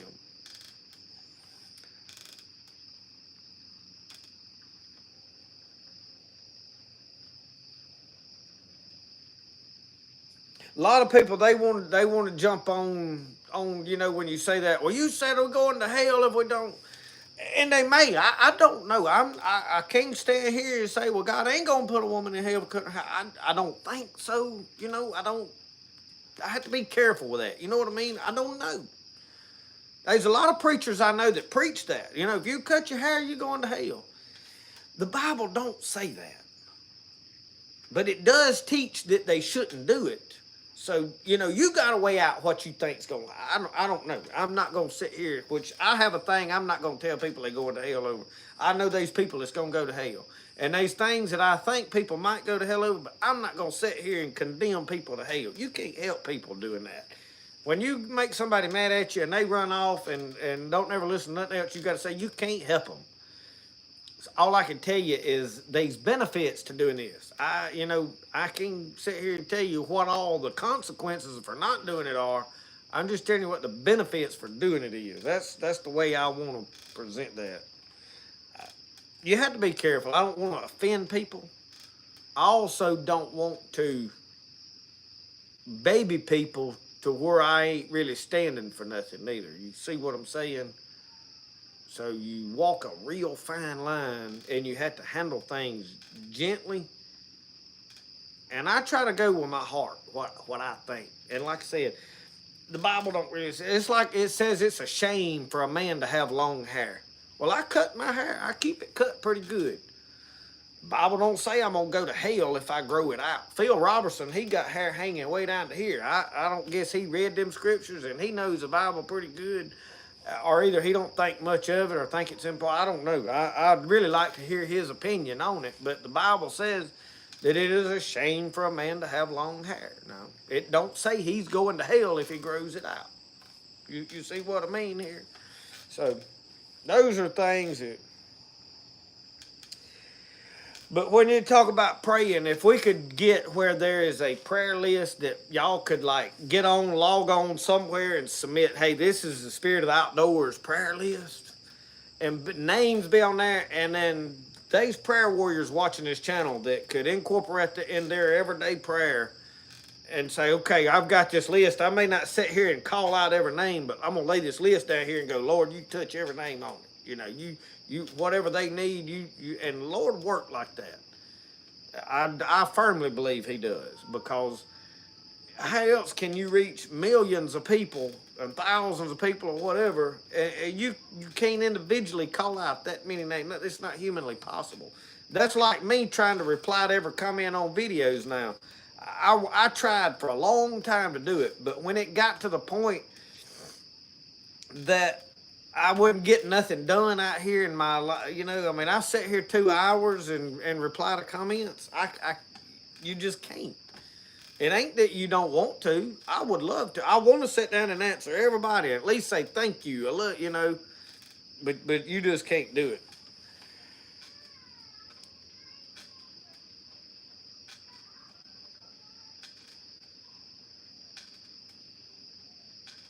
Yeah, Wayne. We can go. All we have is a book to go on and say it says do this, don't do this. It never just really lines out everything that Paul taught against. That hey, you're going to hell for this. I mean, it talks about gluttony, costly array. Well, where is the line on costly array? Because what they paid for some clothes back then, my Walmart stuff would be expensive. I mean, you know what I'm saying? And I know some preachers that don't bother them to preach in a $4,000 or $5,000 suit. Well, in my mind, that's costly array. That's unnecessary. I got a closet, y'all, full of suits. When I'm either wearing what you see me right now, Spirit of the Outdoors shirt, usually old blue jeans or overalls and a t-shirt, and that's me. And then in the wintertime, flannel shirt. I like a button-up flannel shirt. That's me. And if that ain't what I got on, it's a suit. And I go wear them to church. And I guarantee you, I've paid $5 a piece for the majority of them. I had one suit that I paid $100 and something for, and I gave it away. The Lord told me to give it to a preacher that come to our church. And I argued with him about it. I was like, Lord, that's my favorite suit. It had the vest with it, 3-piece. It was a good-looking suit. It was blue. I liked that suit. And I argued with the Lord a whole service. And the Lord kept telling me, so you need to give him that suit. And I ain't seen that preacher since. He preached for us several times, and I ain't seen him since. So I don't know if he wears it. He may give it to the Goodwill when he left. I don't know. All I know is I obeyed the Lord. And I think that was all that was about, because the next week, the Lord gave me 5 more suits I paid $5 a piece for. I got a closet full of suits. So for me, $100 for a suit, that's expensive, I mean, I don't see that, and my suits look as good as anybody else's to me. Some real affluent person could probably notice a difference, but why spend $5,000 on a suit? It's a suit of clothes, you know what I mean? So the Bible don't say you're going to hell over that, but it says don't do it. And I understand the reason. It's like jewelry and a whole lot of other stuff that it strongly teaches against. So, you can go down a rabbit hole when you start preaching against stuff. And you can really ruffle some feathers too. Because there's a lot of people that, hey, I like wearing it. I like what I got. They don't want to be told that something they doing's wrong. Don't do that. Tell me I'm good and I'm okay and I'm going to heaven. That's what I want to hear.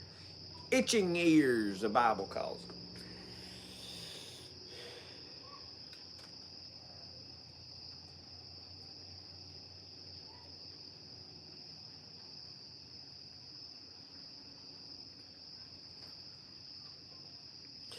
Wesley Thomas, that is the truth. He knows every name on the list. And that's why I try to remind him of that. No, Uncle Sasquatch, clothes don't make a man. I do firmly believe that. My reason for putting on a suit when I go to church is I want to look presentable. I want to look like I put some care into my position. I want people to realize that I am a minister, or I feel like a minister, or I think I'm a minister. And I'm not representing me. When I put that suit on to go to church, I'm not representing me. I'm representing that spirit that is inside of me, and I want it to look nice. I want it, when people look at me, it ain't me that I want them to see. I want them to see the fingerprints of Jesus. And when y'all watch this channel, you're seeing blessings. You're seeing the work of God. And what attracts the most of the people to this channel, a lot of it is my attitude. Well, that is because of Jesus. It's really not me you're attracted to. It's what what I have allowed God to be able to do in my life. So it's really God's work. And he can do that in everybody's life, but most people won't allow him to work in their life. They want to dictate what God can do in their life. And they don't realize that they hinder themselves instead of, it's like, well, I don't think this is necessary. I don't think that's necessary. Well, you're hindering God from really doing a work in your life by not allowing him to have free reign. And I just let him do that. And I've tried, there's things that I struggle with. There's things at times like attitudes and stuff that to do the right thing. It's like, if y'all follow my Facebook, there was a guy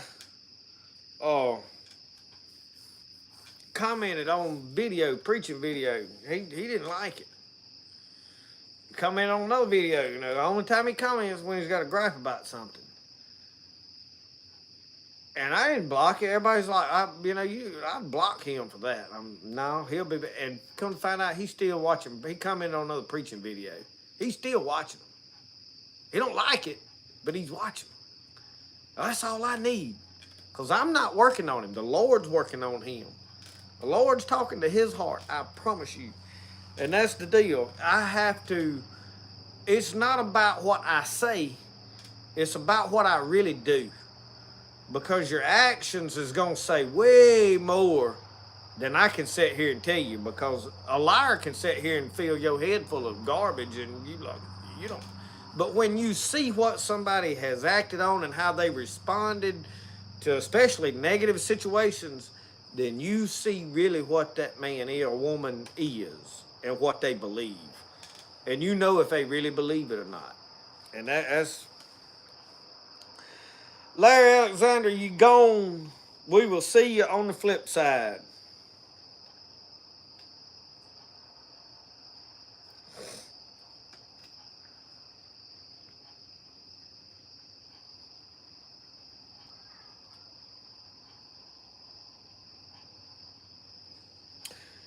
Hound Jog, you have to be very careful when somebody looks at you and said, God said this. I have had people speak into my life and say, God said this, and I believed them. But everybody that does that ain't of God. You have to be able to pray for the discerning of spirits, and I don't know how that works for everybody. For me, I somewhat have the gift of discerning spirits. In other words, when I encounter a person in just a few minutes, in fact, if I shake their hand, I can tell you instantly if they're good or bad, kind of what spirit they of. And sometimes even in more detail. There's been times the Lord has revealed to me what spirits I was fighting. Like there's a spirit here recently that I have been dealing with, not just really in my personal life, but just in a surrounding situation. That is the spirit of Jeroboam. Jeroboam was a leader that God promised blessings to, and I mentioned this in the Just in Time video. But he refused to obey the wise men around him. He got focused on himself, and the younger generation, all these old people don't know nothing. We're going to listen to this young generation got these new ideas, and that spirit is what some of us are fighting now, and it's in our churches, it's in our politics, it's in our nation, it's everywhere. And those older wise men that have lived some life know things. And the Lord, I ain't going to say he said, but I felt it. It's the spirit of Jeroboam. And it's the same spirit that he had. So you have to be able to tell what kind of spirit. So be careful when somebody says, God said for you to do this. You need to pray about it and then go on, well, do I feel good about this or do I feel like, Because if you put some time in prayer, you'll feel something. If you got some Holy Ghost in you. That's part of being filled with the Holy Ghost. If you prayed and you filled with the Holy Ghost, not just, decided, hey, well, I'm going to be Christian today. I mean, you need to have a prayerful experience with God, and with that happening, I can tell when I feel stuff, and then I would go with that, because here's the next thing: if I felt like I took a vaccine because I thought God told me to take it, and then later I felt like I was wrong, then I would look to God right now and I would say, God, I did this because I thought that was what you wanted me to do. Now I'm not so sure. I pray, Lord, you forgive me and you protect me. Because in the book of Mark, it says, if they drink any deadly thing, it shall not hurt them. And you took a vaccine now that you may be second guessing, I would take that scripture and I would read it out loud to the devil and to God. And I would say, I took this thinking that it was good for me. And now I'm not so sure, Lord, you gonna protect me.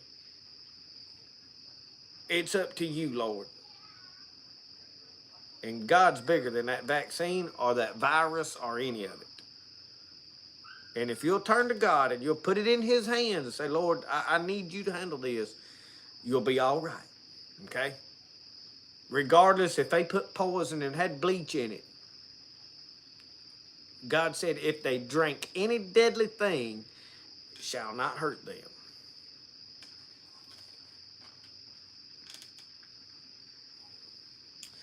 Irene, good to see you.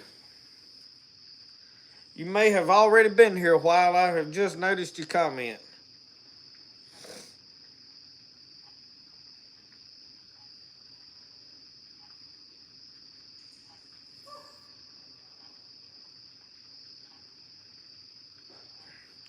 Wayne Wiley, if you'll look in the just-in-time playlist, there is a pottery. I stood out there with clay in my hands and taught the potter's message. Look that one up. You'll enjoy it immensely. I tell you everything in there that relates spiritually to the way that clay works and my personal experiences with clay. And I think it will be what you're looking for. I don't use a wheel. I have a message on tape that, I can't think of his first name. Brother Massey is his last name. He was in Iraq or Afghanistan one. He was a soldier. And he was over there walking the streets, patrolling, and he walked into this building. I think he must have been off duty, and he was just kind of walking around looking. And he walked into this little potter's shop over there in some little town, dirt poor guy, and he said, well, how do you make this? And the guy took him from the very start to the beginning of the process, showed him how everything worked. And he related everything spiritually, and he made some profound statements that, anyway, it's good too. Jerome, I do enjoy shooting 22. In fact, y'all, you hadn't seen a lot of hunting videos here for a little bit. While I was filming the flintlock squirrel hunting video, I decided to check my license because I had went to buy them earlier before hunting season ever started, and they looked at me and said, you can't have no license. Can't sell them to you. I said, what have I done now? They said, nothing, yours just ain't expired yet. You can't renew them until they expire. Okay. So when I was filming that squirrel hunt video, I thought about it. I was like, is my license good? And I looked, and they had expired about 3 days prior to that. And guess what? We had spent all our money, and I couldn't afford to go buy them right then. I had some other things pressing. I needed to spend what money I had on, and I said, well, I'll have to wait. So we went yesterday and took care of all that. Bought hunting license, and while I was in there, I bought 2 of the CCI 100-round boxes of 22 bullets. So yeah, I do like my 22. And I toted the lever action. We did a squirrel hunt this morning with it. Got about 5 squirrels with it, and I didn't film shooting at one of them. did put together a fairly decent video, I think. I don't know. They sometimes I'm like really happy with the video when I get through, and then sometimes I'm like, I don't know. And usually the one that I'm like, that ain't really that great goes viral and it get like 60,000, 70,000 views. So I don't know. Irene, what time is it in Guam? I am bad curious. Got to be like morning there or something. Or midday, I don't know. You might be eating a mayonnaise sandwich for dinner. Brody likes a mayonnaise sandwich.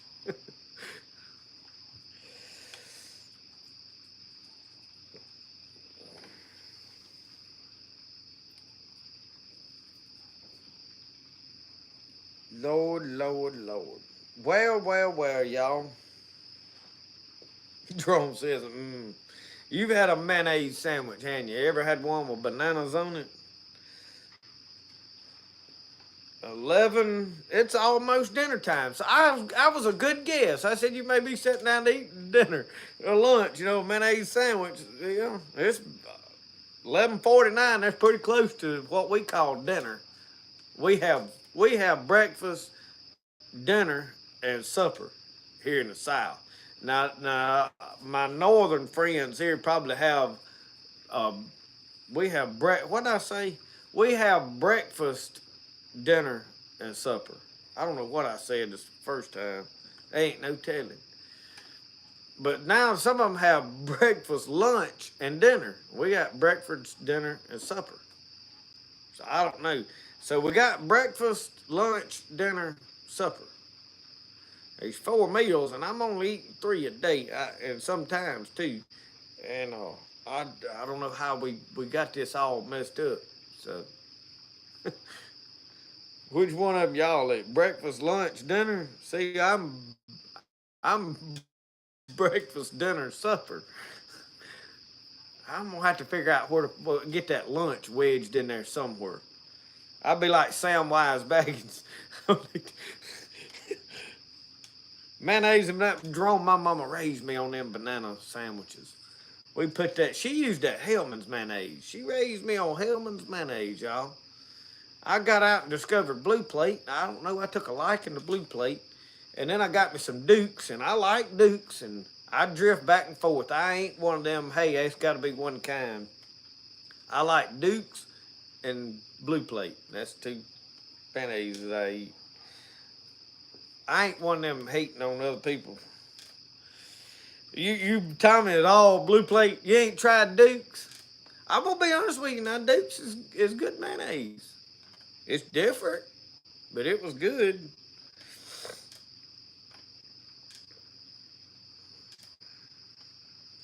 But now when you put that big slice of tomato up on it, you getting somewhere then. We're gonna start. I'll get an argument started right here in the comment section. They'll be pulling guns and knives and what have you in a minute over Dukes and Blue Plate mayonnaise.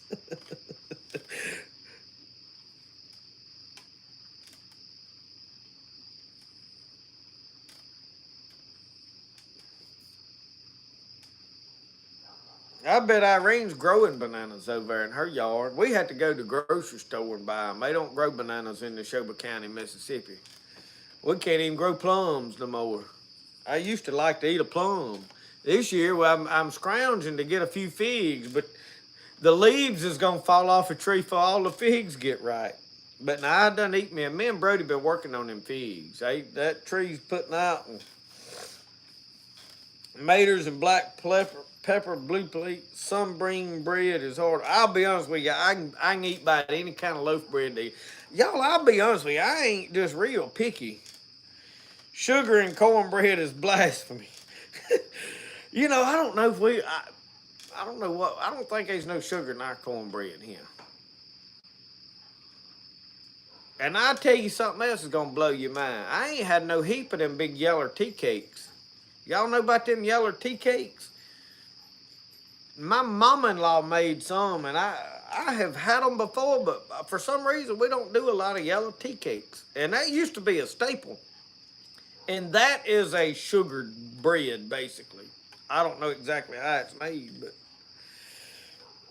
I like my regular cornbread. And I'm gonna tell you something. You can take a pound of cornbread and collard, mustard, or turnip greens. Any of the three will work for me. And hey, with a ham hock off in there, oh, shoot this thing. Hey, man, that'd make a puppy pull a freight train. But speaking of old Jerry Clyward joke, I was gonna tell y'all we was talking about building my back patio back there to cook. And I was talking about how dry it is, and I'm scared to be under a burn ban. Can't build a fire back there right now because of it's so dry, and then the wind blowing like crazy through the middle of the day. I got to think about it. Got dry one time back. And house caught fire down there in a building uptown. Really, it caught on fire and it was burning. And man, it'd been dry and they was drawing up water with buckets and they couldn't hardly draw up enough water and they wouldn't no water to draw up to put the burning building out. And said there's a crowd of folks gathered up just watching the building burn.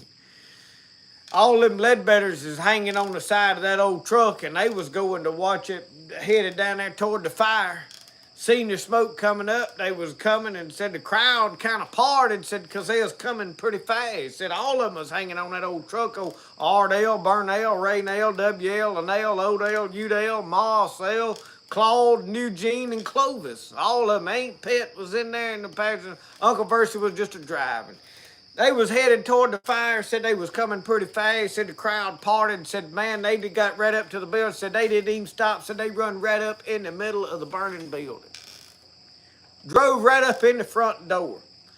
Said they got out, said they went to stomping and the kicking, said Aunt Pet had her bonnet a flopping and a whooping and said, stomp over here, get it. Said they stomped and whooped him. Said one of them jerked the overhaul jumper off and went to flopping it. Said, man, they beat the fire completely out. I mean, put the whole fire out. Said, man, they went to celebrating and a hooping and a hollering, jumping around. Said, oh, the Leadbetters, said they're heroes. And they took up a collection. $31 they took up.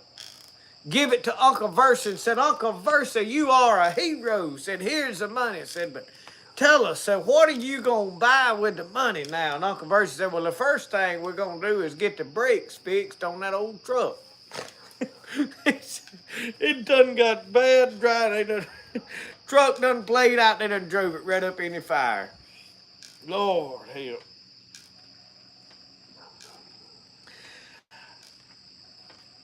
But anyway, Elmo Leadbetters, now that was a rough bunch of folks, but now they got together, they was gonna have a rat killing one day.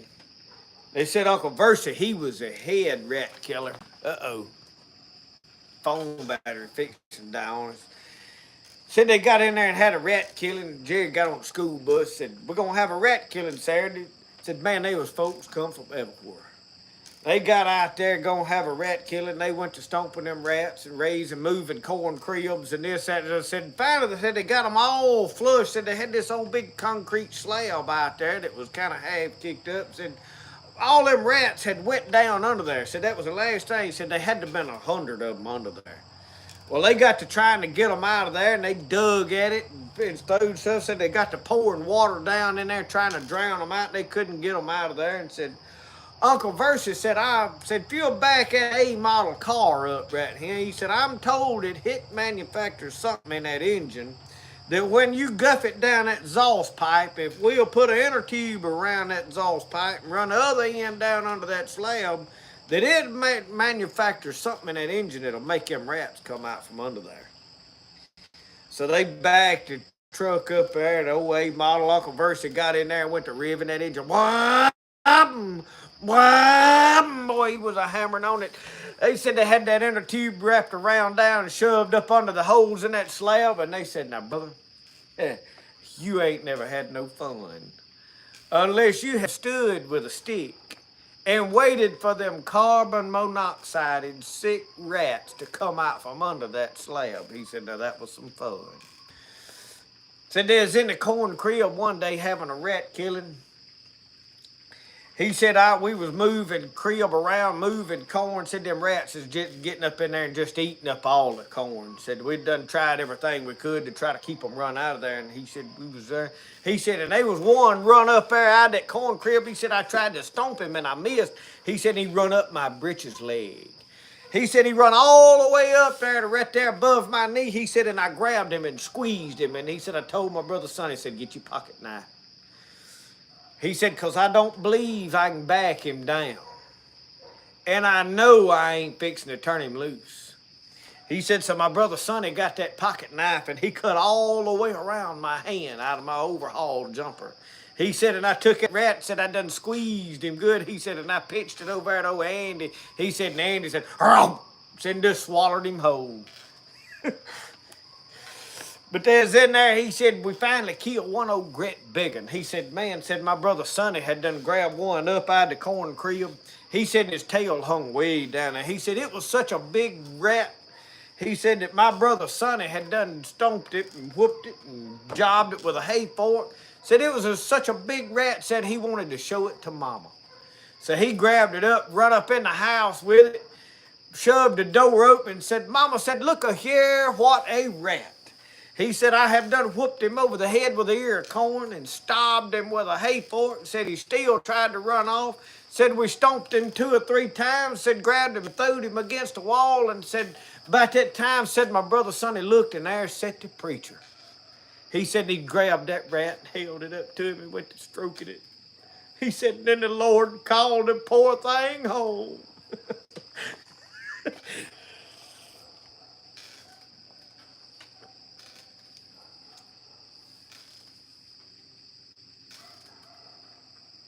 Oh, Lord.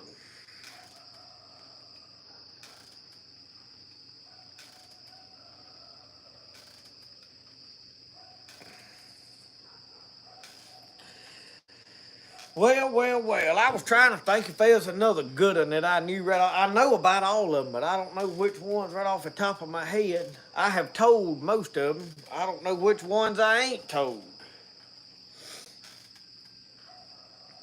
That pot of boiled okra. He said, man, we eat so much boiled okra. Kid said I never could keep my socks up. He said we had a buddy that said they ate so much boiled okra, said his mama had to tie a coal oil rag around his ankles to keep the cutworms from getting him. But he said we'd done been without, said we didn't have no money, we was poor. Said we done run out of cornmeal to make dog bread. Said we'd eat supper. He said dogs hadn't eaten nothing in 2 or 3 days, but said mama said, Jerry, said, take this pot of boiled okra that we got left. Said that's all we got in the house to feed the hunting dogs out there. He said you take it out there and dump it in that dog pan and feed them dogs. Said they hadn't ate about 2 days. He said I had that big old pot of boiled okra. Said you ever eat boiled okra? He said that stuff will rope up and slime up good. He said so I walk real careful. He said, I didn't want it to slime over on my hands. And I got out there, he said, and I eased it up to the fence. He said, and I just dumped it over in the dog pan.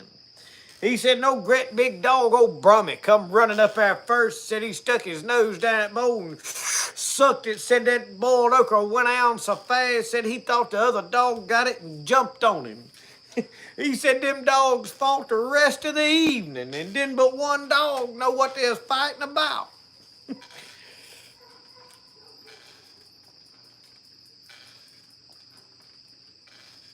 You imagine fighting, not even know what you're fighting about.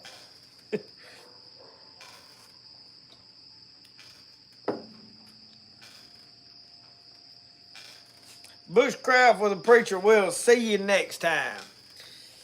Y'all.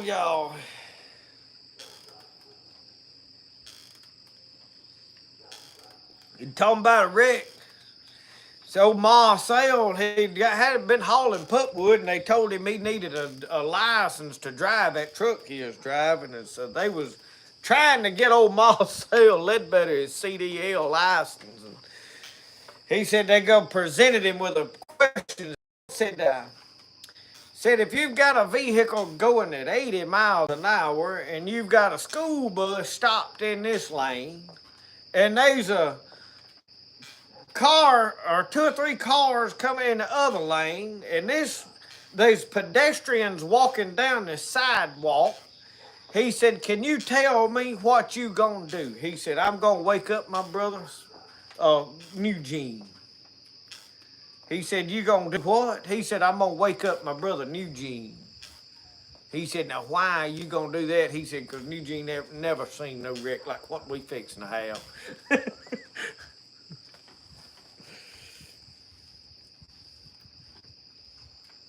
Oh, the Texas. Hey, that was when old Marcel went to take that old boy from Texas hunting. He wanted to go quail hunting. Jerry was off on tour and met this fella from Hollywood. He said, we got some of the best bird hunting in South Mississippi there ever was. He said, if I'm not there though, he said, I'm gonna be touring. And he said, but my closest friend, Marcel Ledbetter, will be more than tickled to take you. He said, we've got some property there to take you on. And he said, I'll call and have him meet you in Jackson, Mississippi at the airport, and he'll take you bird hunting. And he said Marcel was there, met him, said fella got off, had one of them big hats on, chest stuck out. Said he had one of them little tassel things hanging down out of his collar. Got his big old case, said he had a beautiful over and under shotgun. Said they got down there and said Marcel had those single shot Stevens shotgun. They got out there going bird hunting. And they said there was a rabbit run out there and fella said, hey, so what was that right there? Marcel said, that was a rabbit. He said, a rabbit? He said, that little old thing?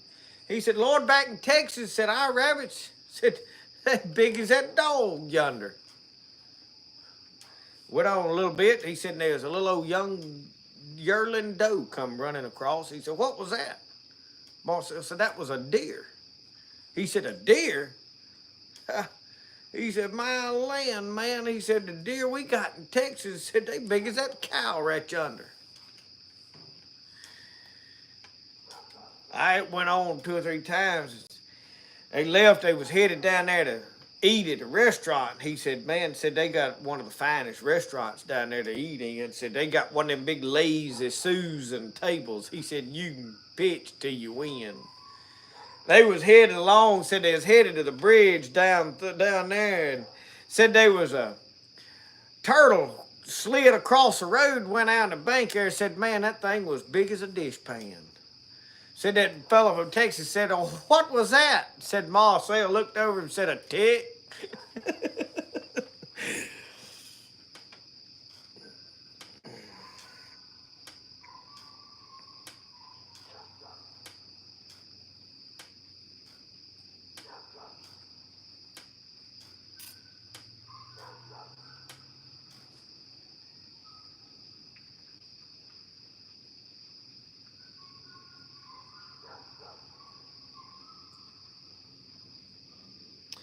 Hey.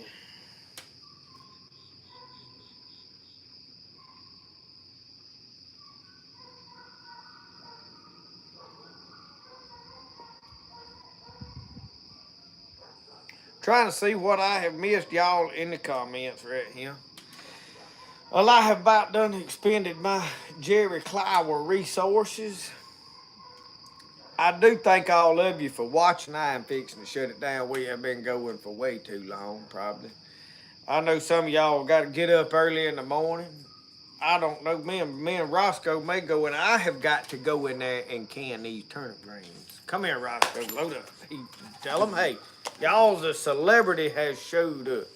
And he's still a little miffed at me now because he didn't get to go squirrel hunting this morning. I left him in the bed.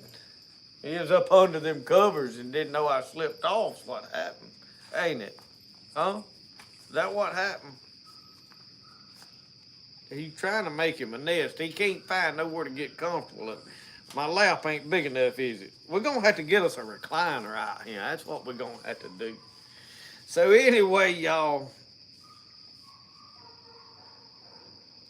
I have enjoyed it. I I enjoy doing live, but now here y'all, I'm propositioning, I guess. When we get set up to do our cooking, I am thinking about turning the live somewhat into cooking videos. Like, y'all ever watch old Bruce Mitchell cooking on that Blackstone stuff down there where he just kind of randomly doing and talking and answering questions while he's cooking? I think later in this year when we get set up back there to start cooking, especially the campfire cooking, that's where we're going to do our lives. I'm going to try to get enough lighting back there to where you can see what is going on, and we'll cook live. I think that would be fun. Now I don't know how I'll handle it because I had to go back and forth, but my wife had a really good idea. We've got this outdoor refrigerator on the carport. We're gonna move it around on that back there where I have a refrigerator. So I'm gonna fix it up where I got it set up to cook. I mean, I'm gonna probably put a sink and all out there, run on a water hose. I may just have to run the end of the pipe off out in the flower bed somewhere and water the flowers with the gray water. I think that's a wonderful idea. But we'll figure all that out and get it set up. And I need a blue tick. Mike Taylor, I had a blue tick. Well, I had a pair of them, in fact, I raised. And they was some fairly decent coon dogs, but I had to... I'll close y'all out with this. Me and my buddy Michael Gray, he's passed on, gone to be with the Lord. He was crippled, but he was a hoot. Now, he loved Jerry Clower, loved to tell it. He could never finish a joke. He'd get so tickled he couldn't finish a joke, but you'd be laughing.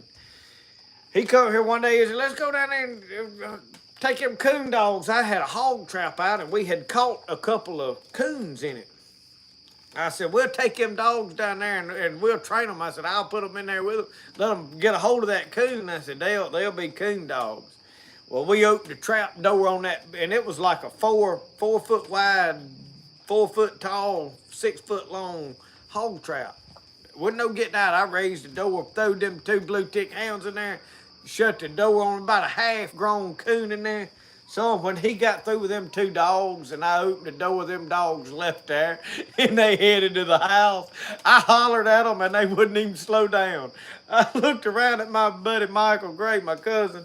He was laying on the ground in a briar thicket. He was just laughing so hard that he couldn't breathe. That little half-grown coon whooped both of them blue tick hounds in that hog trap. It took me a while to get them to tree a coon again, but now I'm gonna tell you now, whenever they decided they was gonna tree one, they hated one after that now. Yeah, we're gonna do some cooking shows, get it on live. So anyway, y'all, thank y'all for sitting and tuning in tonight and spending some time with me. I enjoy doing this. I do, y'all. I just like to talk, carry on, and preach to you, help you, make you laugh, whatever we can do. If we can put a smile on somebody's face, we've done our job. Thank y'all for watching. We'll see you next time. Roscoe, tell them the best way to do things. I don't think he knows the way you like to do it. We'll see y'all. Y'all have a good one.